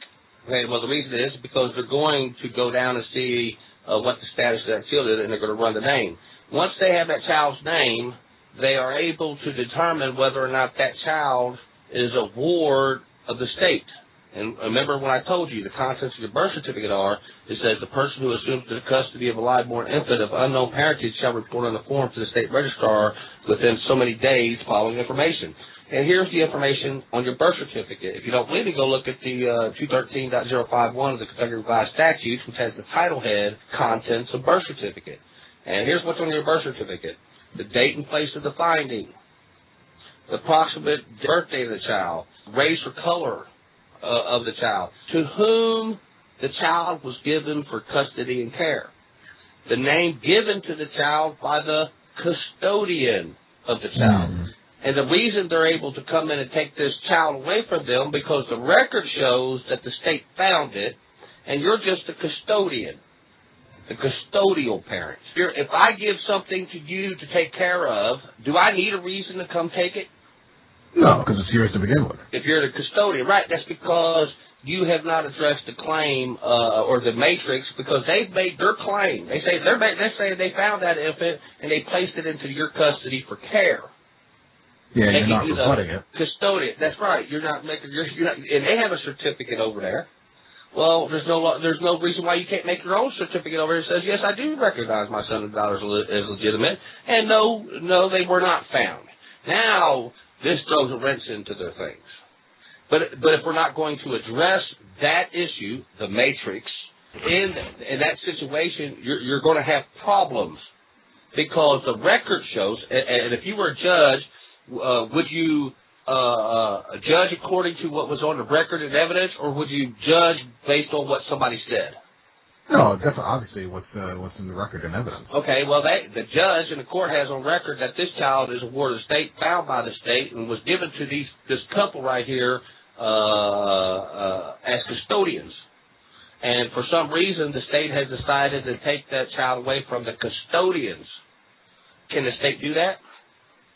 Well, yeah, if there's nothing else to rebut the presumptions there in that record. There you go. And that's how they do it. And they're claiming... Go ahead. KW, one thing that on like the birth certificates, even is how they have the mother sign as under informant. I'm looking at mine right now, and it says informant and my mother is the one that signed it. And then the other thing that's even funny is they have the date of birth, but it's not received to the county or that for at least 4 to 5 days. So if nobody claims that child, then it's considered lost, like you're saying. Yeah, and not only that, if you're an infant of unknown parentage, can you be the posterity of the people? No. If you're an infant of unknown parentage, from who can you inherit? No one. If you see that you're an infant of unknown parentage found by the state, how are you going to pay your food and necessary bills? This is one of the exceptions when we talk about contracts with infants. The state didn't create a trust. What it did is create an enterprise and granted you an estate in it. This is why you'll hear Congress refer to it as a citizen of the United States as a civilly dead entity operating as co-beneficiary and co-trustee. Well, this is how it works. You know, this is the entity they're talking about. In order to address issues concerning family courts, first thing first, never apply for a benefit from the state because it's not a benefit. It's a loan. They have just become the creditor and have invested in this child with the hopes that this agency, the taxpayer / vessel / entity, they will get a return on. Now think about this for a second. Let's talk about Michael Jordan. Let's talk about the man who paid for Michael Jordan's schooling and his necessaries. You think he made a big return off investing in the state agency called Michael Jordan? You bet the ass did, and that's how it works. It's all based on an individual basis, the return on the thing. This is why they go back there and run your name. If you're producing good, like, you know, you'll see that rich people get off and people that have good jobs and paying good taxes, they get off because they're providing value and energy to their system, so they enjoy the limited liability. So when the cops come out and are responding to a 9/11 call and, you know, you're asking for help, they're not out there to, let's say, help you, the man. They're just coming in. The system is there to protect the value it is accruing in you. Right. Checking for collateral damage. Yes. And if need be, they'll draft you. Of course, that's still by consent. I mean, they can't forcibly do it, but they just figure you won't know that. Right. AW, you said earlier a case, two things. Is it Hollins versus Briars? Is that the correct?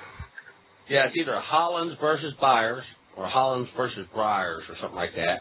But just type in Realm of Caesar, Statutes of Commonwealth of Kentucky, and you should find it. And you said a counter deed defeats a public deed. You want to expound on that a little bit for all of us? You can just go look at the dictionary, law dictionary under counter deed, and it's a private deed under seal which destroys a public deed. Because, see, you're the witness. You was there. Your certificate, your record show it has more standing than the registrar's. He wasn't there. His record indeed stands until a counter deed is presented. So pretty much most everything in the public is just a presumption. Well, no. You go to public school? Yeah. But who pays for that? Well, if you're taking an organization, you know, the so-called government or whatever, you know, at some level. And where they get their money? Oh, from all the poor staffs out there that they're taxing, bankers and people that tax. Yeah. Right. Well, from the bankers who loan the money, as long as they got the security interest in some collateral that backs up the loan in case the loan defaults. This is where they put us. Not everybody shares this condition and this status. It was just us, and a lot of it has to do with who you are, who your mom and dad was, and how far back you go here in America. Now, a lot of people don't want to believe that, but I know for a fact that it is true. Depending on when you come to this country or when your ancestors come to this country, it has a lot to do with your status. They actually keep track of that? Well, absolutely. They got everybody over the boat. They got $10 off of them.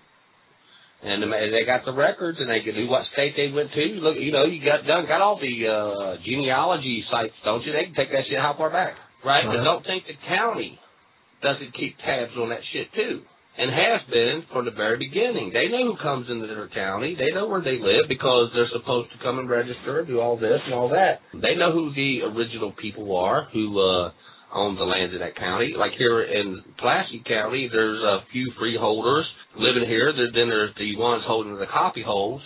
And then there's a little municipal corporation called City of Somerset sits on land leased by the United States and is created for citizens of the United States to do business. And if you want to know what kind of where your domicile is, it's called the police. If the police show up, then the corporation, you're living inside corporation property and corporation jurisdiction. If the sheriff shows up, then you're in an unincorporated area, and there's a good chance you probably have at least a copy holding your land.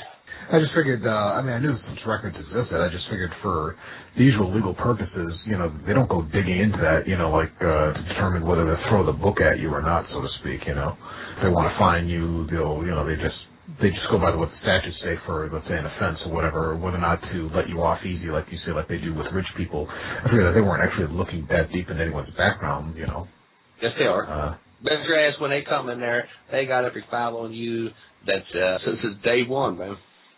Yeah, I could understand the financial records, like they could easily access, financial records and such. But as to your genealogy, I didn't think they'd have that at their fingertips and say, yeah. this guy's been here, his family goes back, 300 years. Let's go easy on him. I didn't know that. Oh, absolutely. It would depend on if the records in the court reflect that. You know what I'm saying? The actual freeholders of the county and the land, they're the people who run the courts. They keep track of who's who. They know if you're one of them or if you're an outsider. And if you go look at Hamilton County, Ohio's probate court website, and you can get that at probatect.org, go peek around in there and look at all the nice records they keep in there. They know everything, dude. Everything about you, about your mom, about your children, about your dad, about everything. And every time your case comes up there in front of that court, don't think they don't know fucking everything about you. That's a true statement. Yeah, I just figured that someone's genealogy and whatnot at their fingertips. I figured that was like on a federal, either CIA, NSA level. I didn't think it was like on a local county level that they kept that stuff at their fingertips. Where do you think the CIA and everybody in the United States gets all their information? I can say over the last 5 years myself, I had driving issues, and at one point in time, the city that I live in, they kept harassing me. Well, the state prosecuted one time and chose after that not to prosecute me again. Then the city brought me in 3 more times, and the state told them, you can prosecute him yourself. And they got all bent out of shape. They said, well, we got a contract with you to prosecute him, prosecute our cases. And they said, yeah, you're right, but we're not prosecuting that one. And they let me, and the city had to do it, and they got a retired judge, or a judge that was getting ready to retire, to basically throw the book at me. And the judge got pissed at me because he tried telling me I can put you away for a year. Looked at him, and I said, no, you can't. And I said, state statute says 14 days. And he got pissed because I was right. Well, a lot of people will say, well, they don't, for some reason they think statutes has got sticky shit all over it. And, don't never address the statutes, man, they'll get you. If you want these judges and agents and officials to do the things you want them to do, you need to use those statutes because they are bound by those statutes. And that's the only way and authority that they have. When you show up in a town and you go and you register and you become a service agent process, this gives you a whole different status in that state. And it doesn't make a difference if you're operating an entity from the United States or an entity from one of the other several states of the American Union, or that you're operating an entity from Russia. It's irrelevant. Kentucky is a sovereign state, and all other states are foreign to it. So if I'm operating any entity created by anyone other than Kentucky, I'm a foreigner. And this is the thing that you need to address is the whole unknown parentage thing. Once you've addressed the matrix and you've canceled and beat the matrix out with your counter deed and your own certificate, now they don't have the record and evidence to say, hey, he's operating an agency. Hey, he's an agent for a foreign entity. Hey, he's not entitled to the constitutional rights. Hey, he's not entitled to the rights of our statute.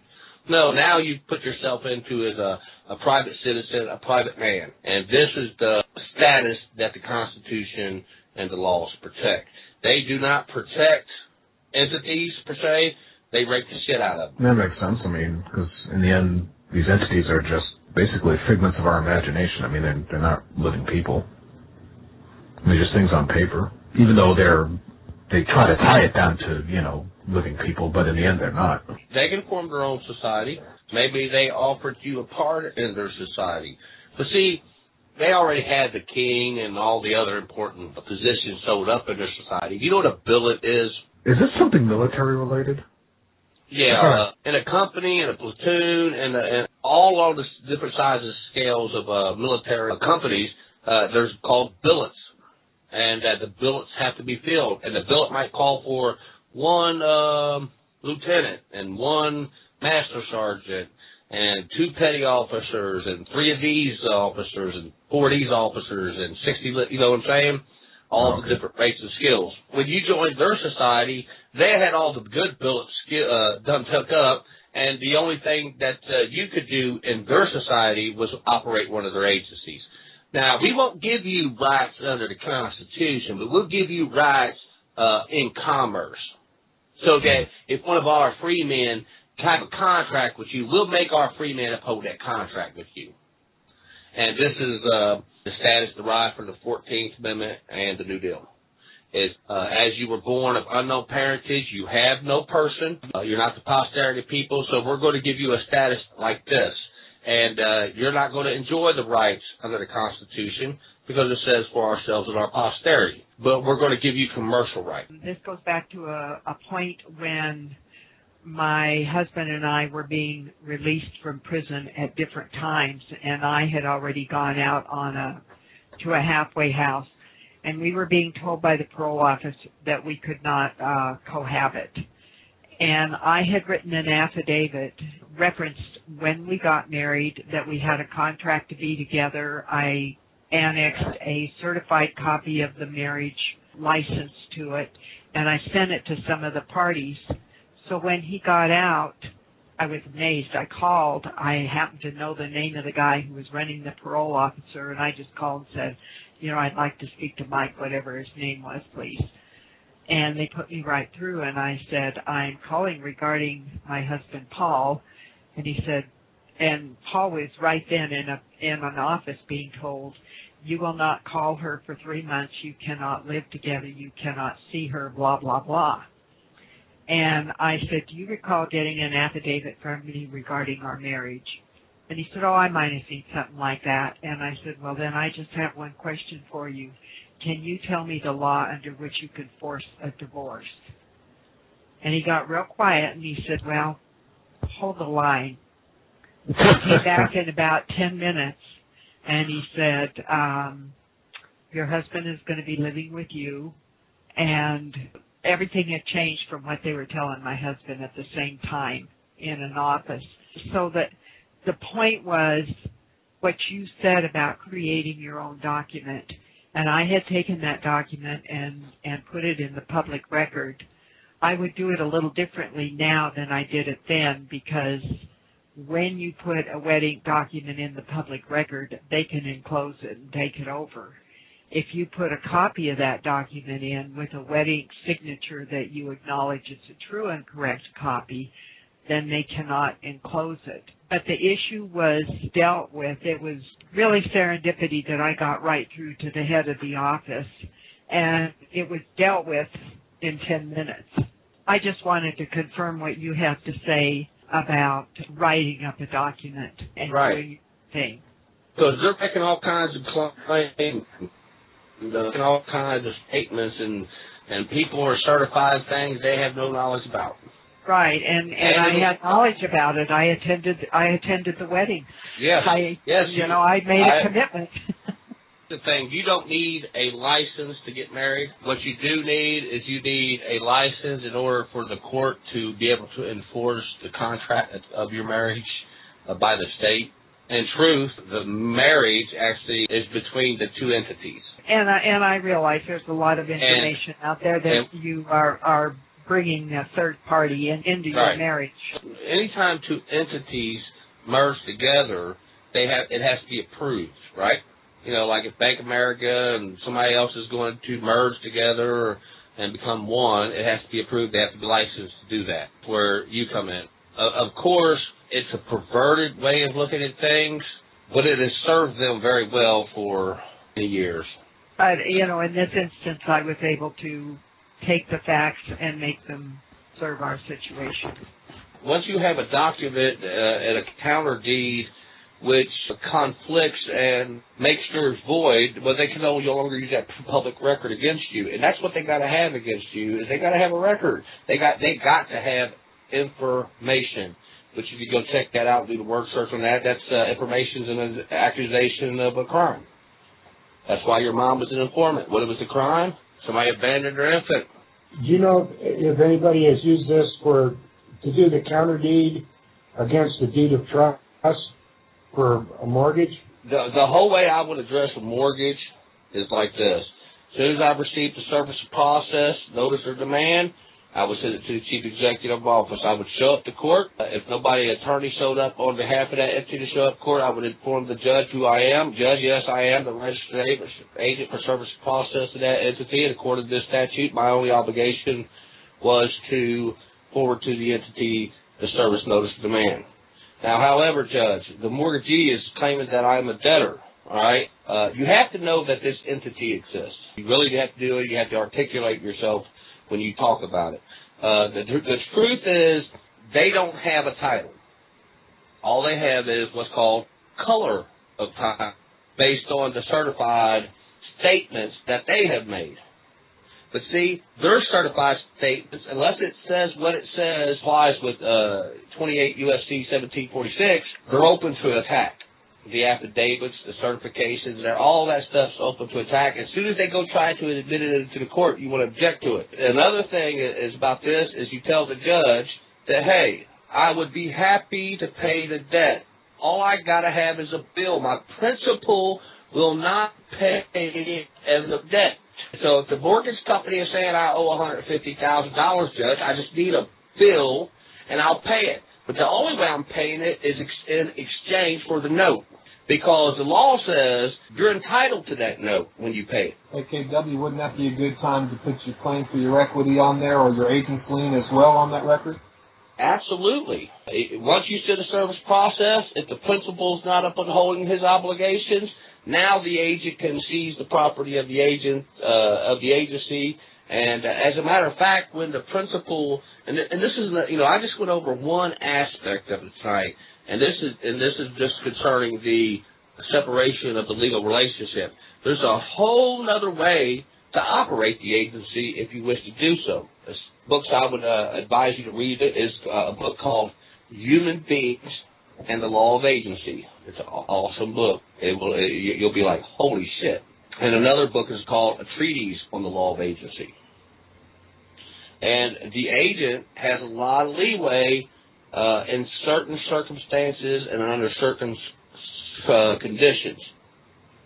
For instance, if the agent cannot find his principal or locate his principal, guess who gets to take over as the executor of the estate of the agency? The agent? Absolutely.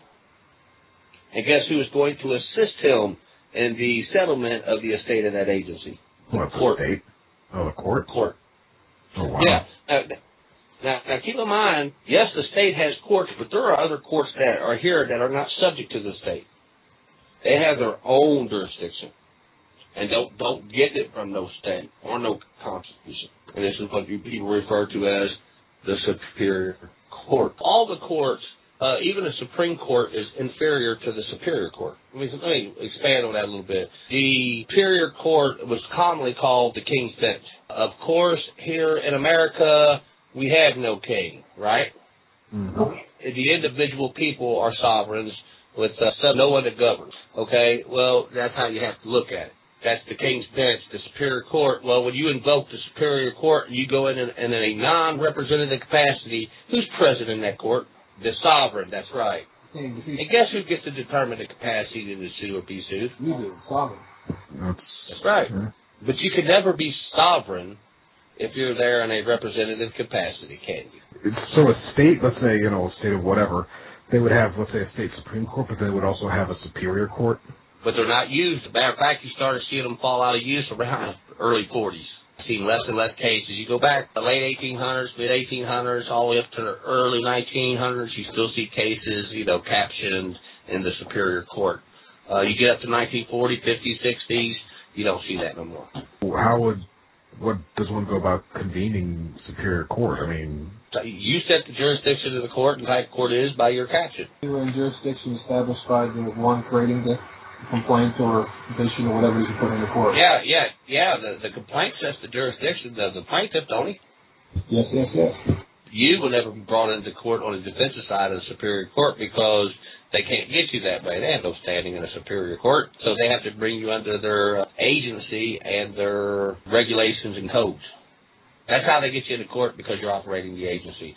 If you're going to operate my agency and my vessel, whose rule? If you're going to be my employee, my agent, whose rules you got to follow? Obviously yours. Is that fair? Very clear, very fair. Now, say you don't like working for me because every day you come to work, I find you for this. Maybe I find you for speeding on the forklift, or I find you for not filling out the paperwork, and maybe, matter of fact, you did something where I had to detain you for a minute, and you keep showing up to court. And every day you keep on showing up to work. Whose fault is that? Mine. Because if I don't like it, I could just quit and resign. That's right, and that's what you do when you don't want to operate that entity no more. But keep in mind that there's some consequences to that. Because that's very important, because they refer to this as the creation of remedy, and they also state on, and here's another fact about the declaratory judgment, that any statute, law, or rule, or anything in conflict with your declaratory judgment is repealed. Let me say that again.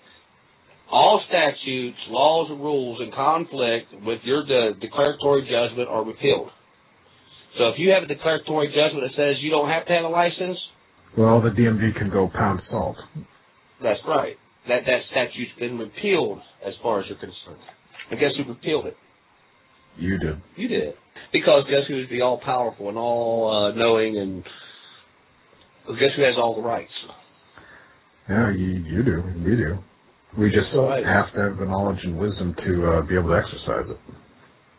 Yeah, you have to know what's going on, and you have to be able to articulate your argument in such a way that it's reasonable, it's logical, and it can be understood by most people. You go into court and you holler all this crazy, I have heard some crazy shit. I even heard one guy talking about DNA and afterbirth and all this stuff. If I was sitting up there as a judge, I'd get upset too, man. I ain't got time for this shit, man. I got a caseload the size of a dump truck, and I got to get through this shit. I ain't got time to sit here and deal with this idiot. So it'd be safe to say you could use a declaratory judgment against a void judgment that's already been issued? Let's say, for instance, I believe you're the one that said something about the mortgage. Are you dealing with a mortgage case? No, what I'm dealing with is an eminent domain case. You just make sure you get paid when they take it from you, because they can take it, because it's not your property. It's in the name of the agency. And this isn't, I'm just speaking generally. This may not apply specifically to you, but in general, all the property is in the name of the state agencies, thus in the name of the state. There are still some areas, in the states, that are not. They're still private lands. And this is another thing which plays a part as far as jurisdiction goes. It also plays a part where you live. Here in Kentucky, it's a private land state. If you go north of the Ohio River, it's commonly referred to as the Northwest Territory. This is all public land states. Take the Louisiana Purchase. The United States purchased that land. So tell me, who's the owner of that land? United States. Who holds the fee simple title? They do. Yeah, U.S. All right. That's right. And they granted you a patent or a freehold. You should die without heirs or assigns. Who does the land go back to? It goes back to the state, or the United States, or whatever. That's right. In Texas, the land is supposedly belongs to Texas. Yes, Texas is different.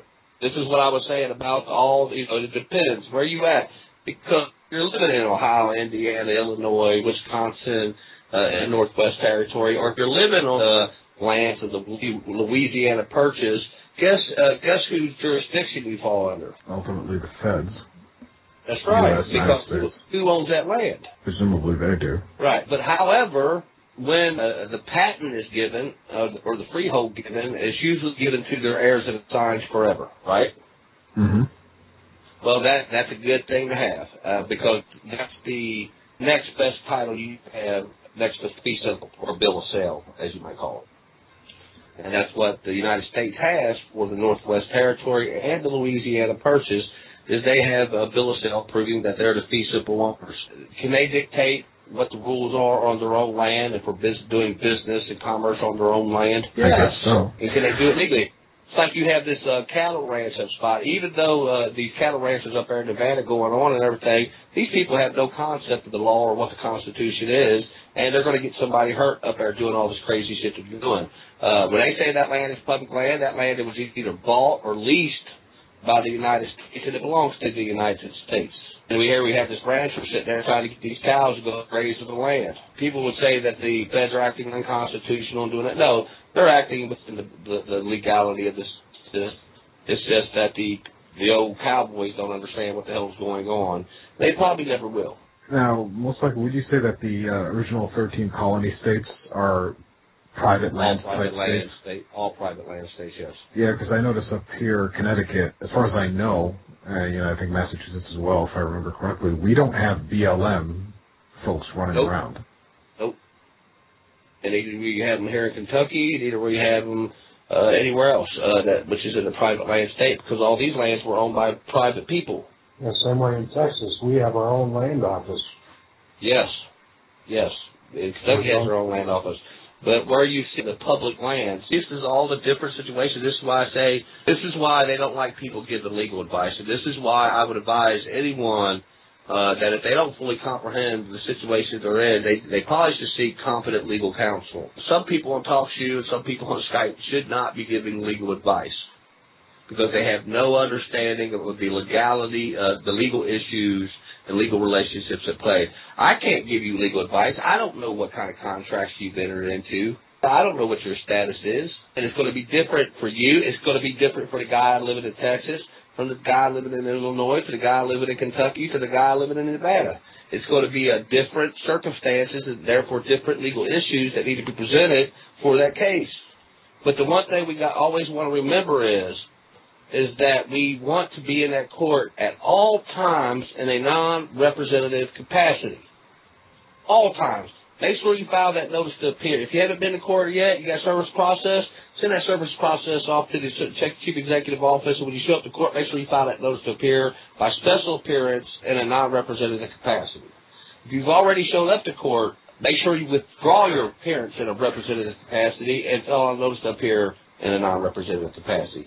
Because what you do when you do that is you change the rules of the game. So you address the void judgment. Trustee is an indispensable party to the proceedings. So if they're going to be charging a legal entity, the trustee has to be there. You can't be trustee. Why? Non-representative capacity. Yep. I see how this, resigning as an agent for the organization, helps you in, let's say, your typical court situation, and you put out notices of this to the appropriate state agencies, and you might get on some, we have no jurisdiction kind of list. How do you address the usual everyday issues like utility bills and all that? Because that's all state agency business as well. I mean, that name is.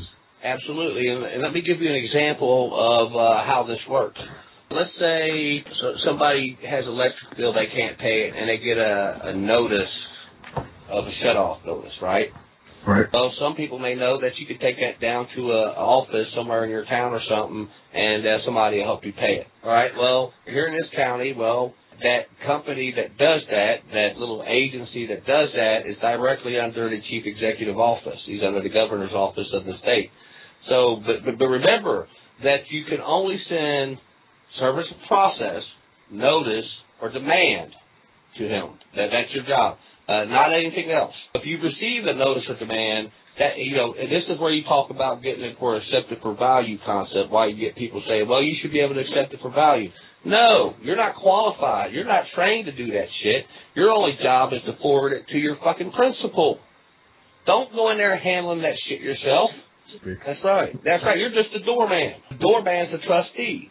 But his only obligation is what? Open and close the door. Your thing is that there's, say, an entity or whatever within each town or county that does this sort of thing, or is it a state-level position, like, say, the comptroller? I would say it's tied into all that. The research I did on the little agency down here that does it ties straight to the Chief Executive Office. And anytime you got a notice of a shut-off, you can take your notice down there and shut off, and they will provide a certain amount of funds, and usually they would pay it. Perhaps the proper way to do this, to send that, like if somebody sends you a demand, well, I demand this from you. Well, what are you supposed to do with it? Well, the statutes tell you, registered agent, to forward it to the entity. That's your job. That's your own obligation, and that's all it says. You know, obligations of registered agent. Forward to the entity for which you are the registered to any service, process, or notice or demand. That's your obligation to the registered agent. This falls in line with HJR 192, Public Law 73, 73-110 or whatever it is, and 73 statute 48 Stat 11, 48 Stat 4811, I think it is. And supposedly it's also codified in the U.S. Code somewhere as well. Right, it is, in Title 31, under the Go Clause. And if you go read the clause titled in there, it tells that nobody can demand money from a United States agency. Yeah, like they can't demand money in any particular kind of corner currency. They can't demand a particular form of it or something like that. Now, is that this is why you all see when they send you a bill, they never ask for dollars. They just put a number down there. because they can't demand no dollars from you. Is that also why they also often on the bills they put the dollar amount in a box, like so that it's like a separate document? Yes. Well, if you notice, and I noticed this on the car statements for a car loan, that at the bottom of every statement they send you the payment for it at the bottom, and if you turn that little thing over, it'll say coupon. Well, that's what you're supposed to be sending to the Chief Executive Office.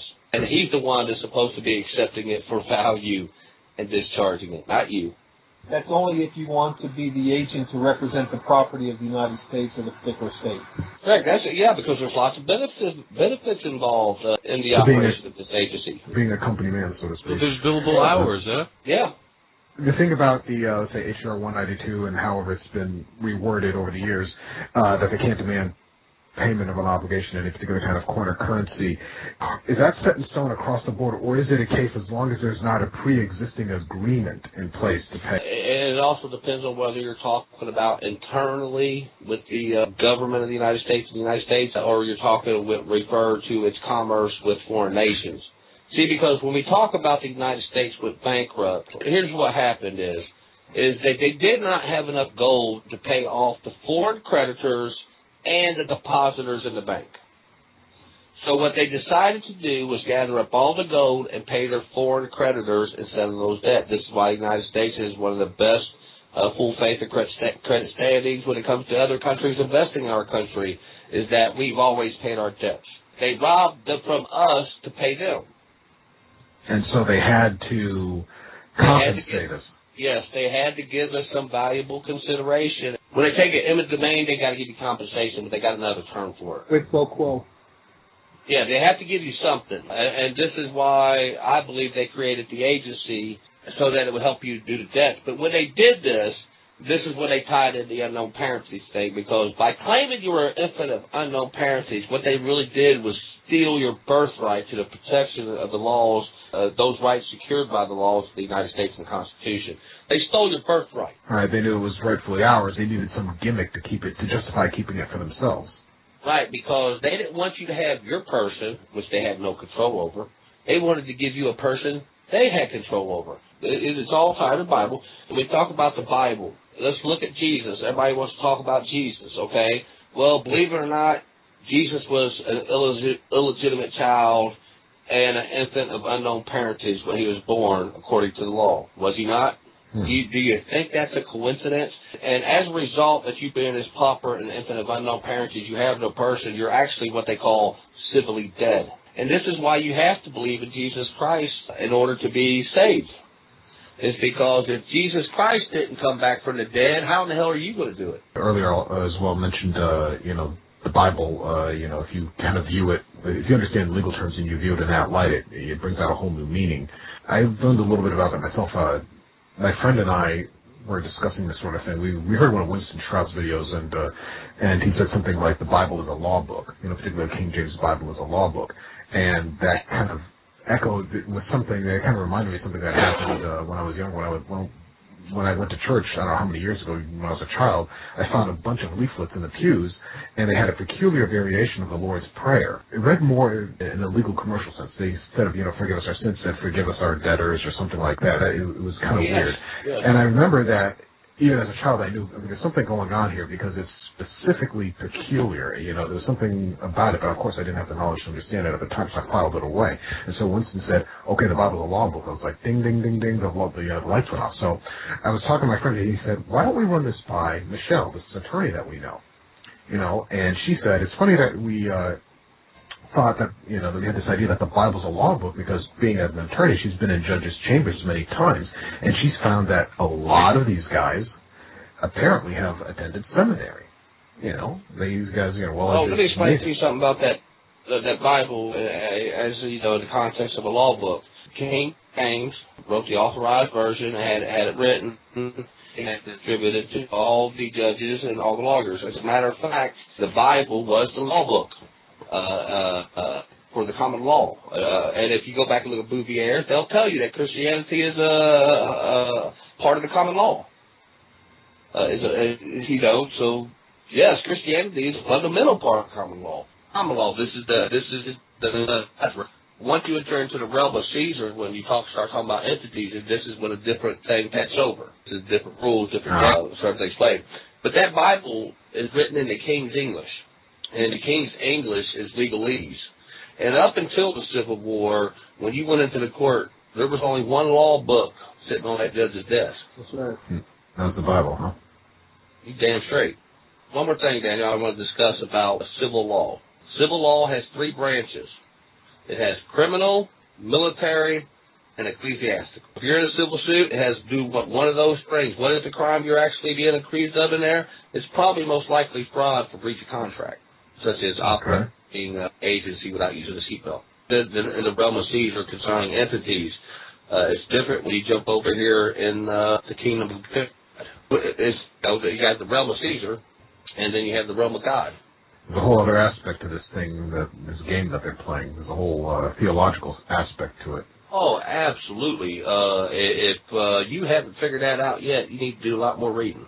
I would go read some of the older law books, such as Bouvier from the 1800s and different constitutions. It's like there's actually one part in the Constitution of North Carolina where it says that white men shall not lie down with mankind.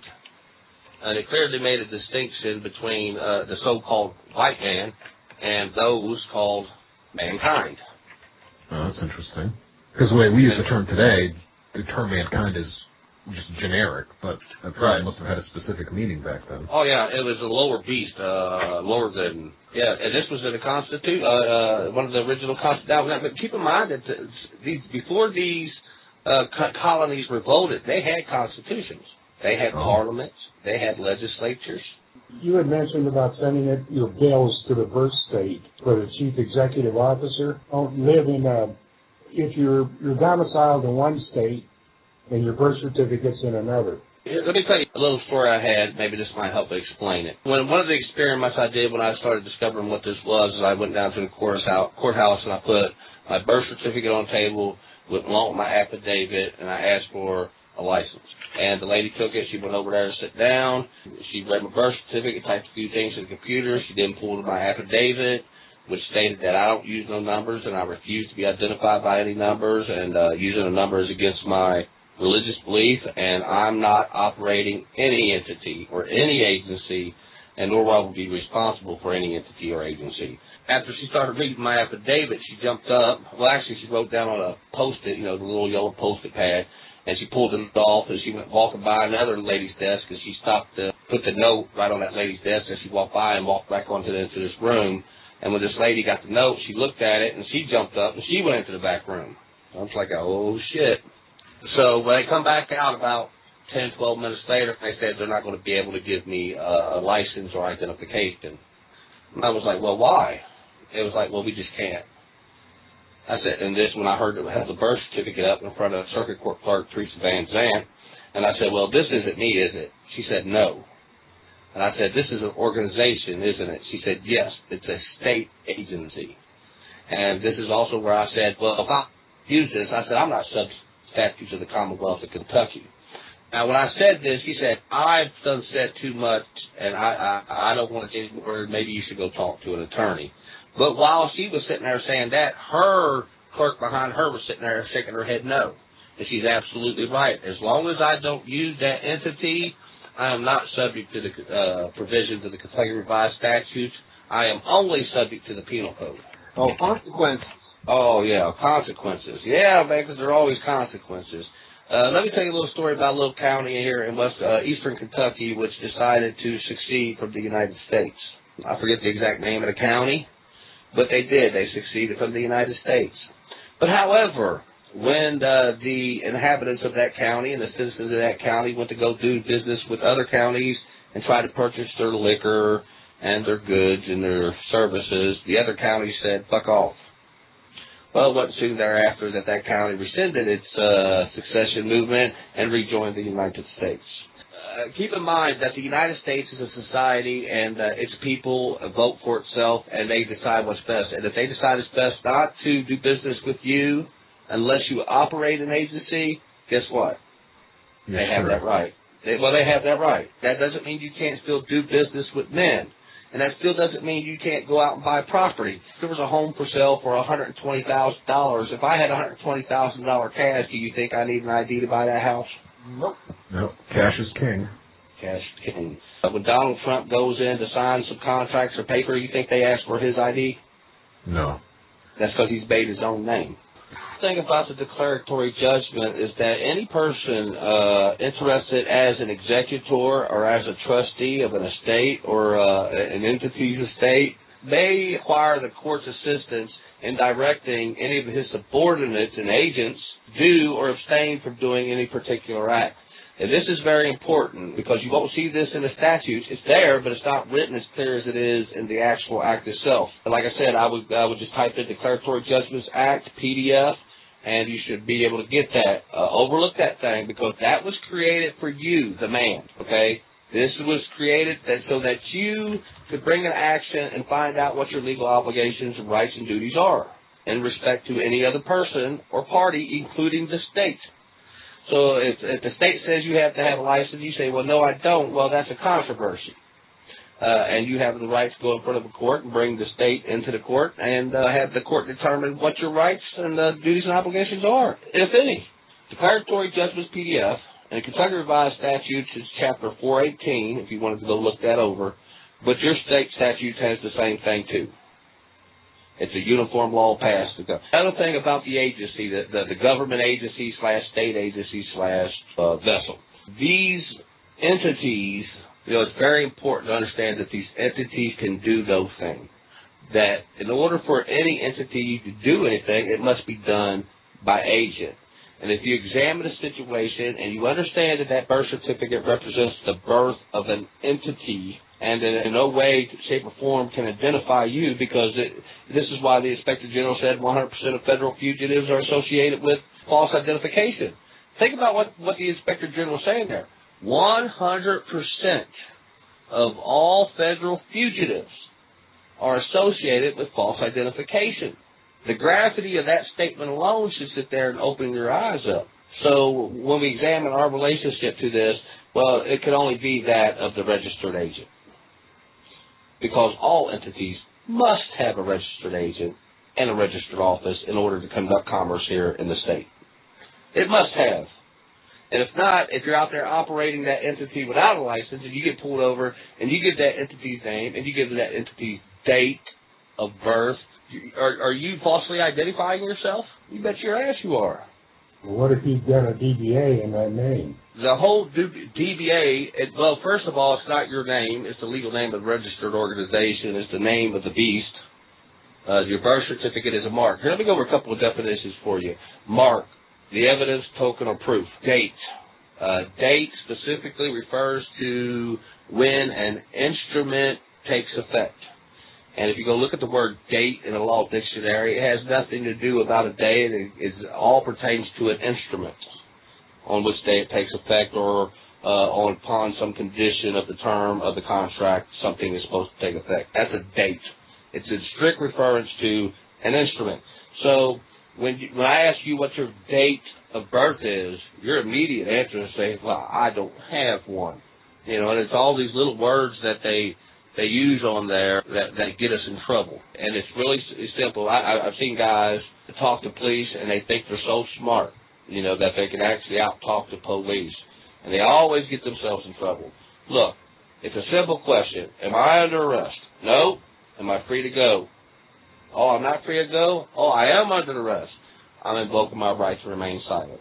And you sit there and you shut up and you don't say a damn thing to nobody, because this is what the officer needs in order to prosecute you. He needs information. Yes. And without that information, he cannot proceed unless he has witnessed you commit a crime. Or he's got a warrant, or breach of the peace. Well, how does he know about the warrant? He may presume that I'm that person or I'm the trustee of that person, but when I have that document saying I resigned from the agency, sent the letter of resignation and resigning from the appointment of agency, well, then he has no standing. I don't give a fuck who he goes takes that warrant to. Thanks for letting me come on and talk with you guys. I appreciate it. And if you want me to be on again next Sunday, I'll get with you next couple of days and see what I can work out. Sounds good, KW. Much appreciated. It's all about what you want is when they run your name through that computer, it comes back and it says no jurisdiction.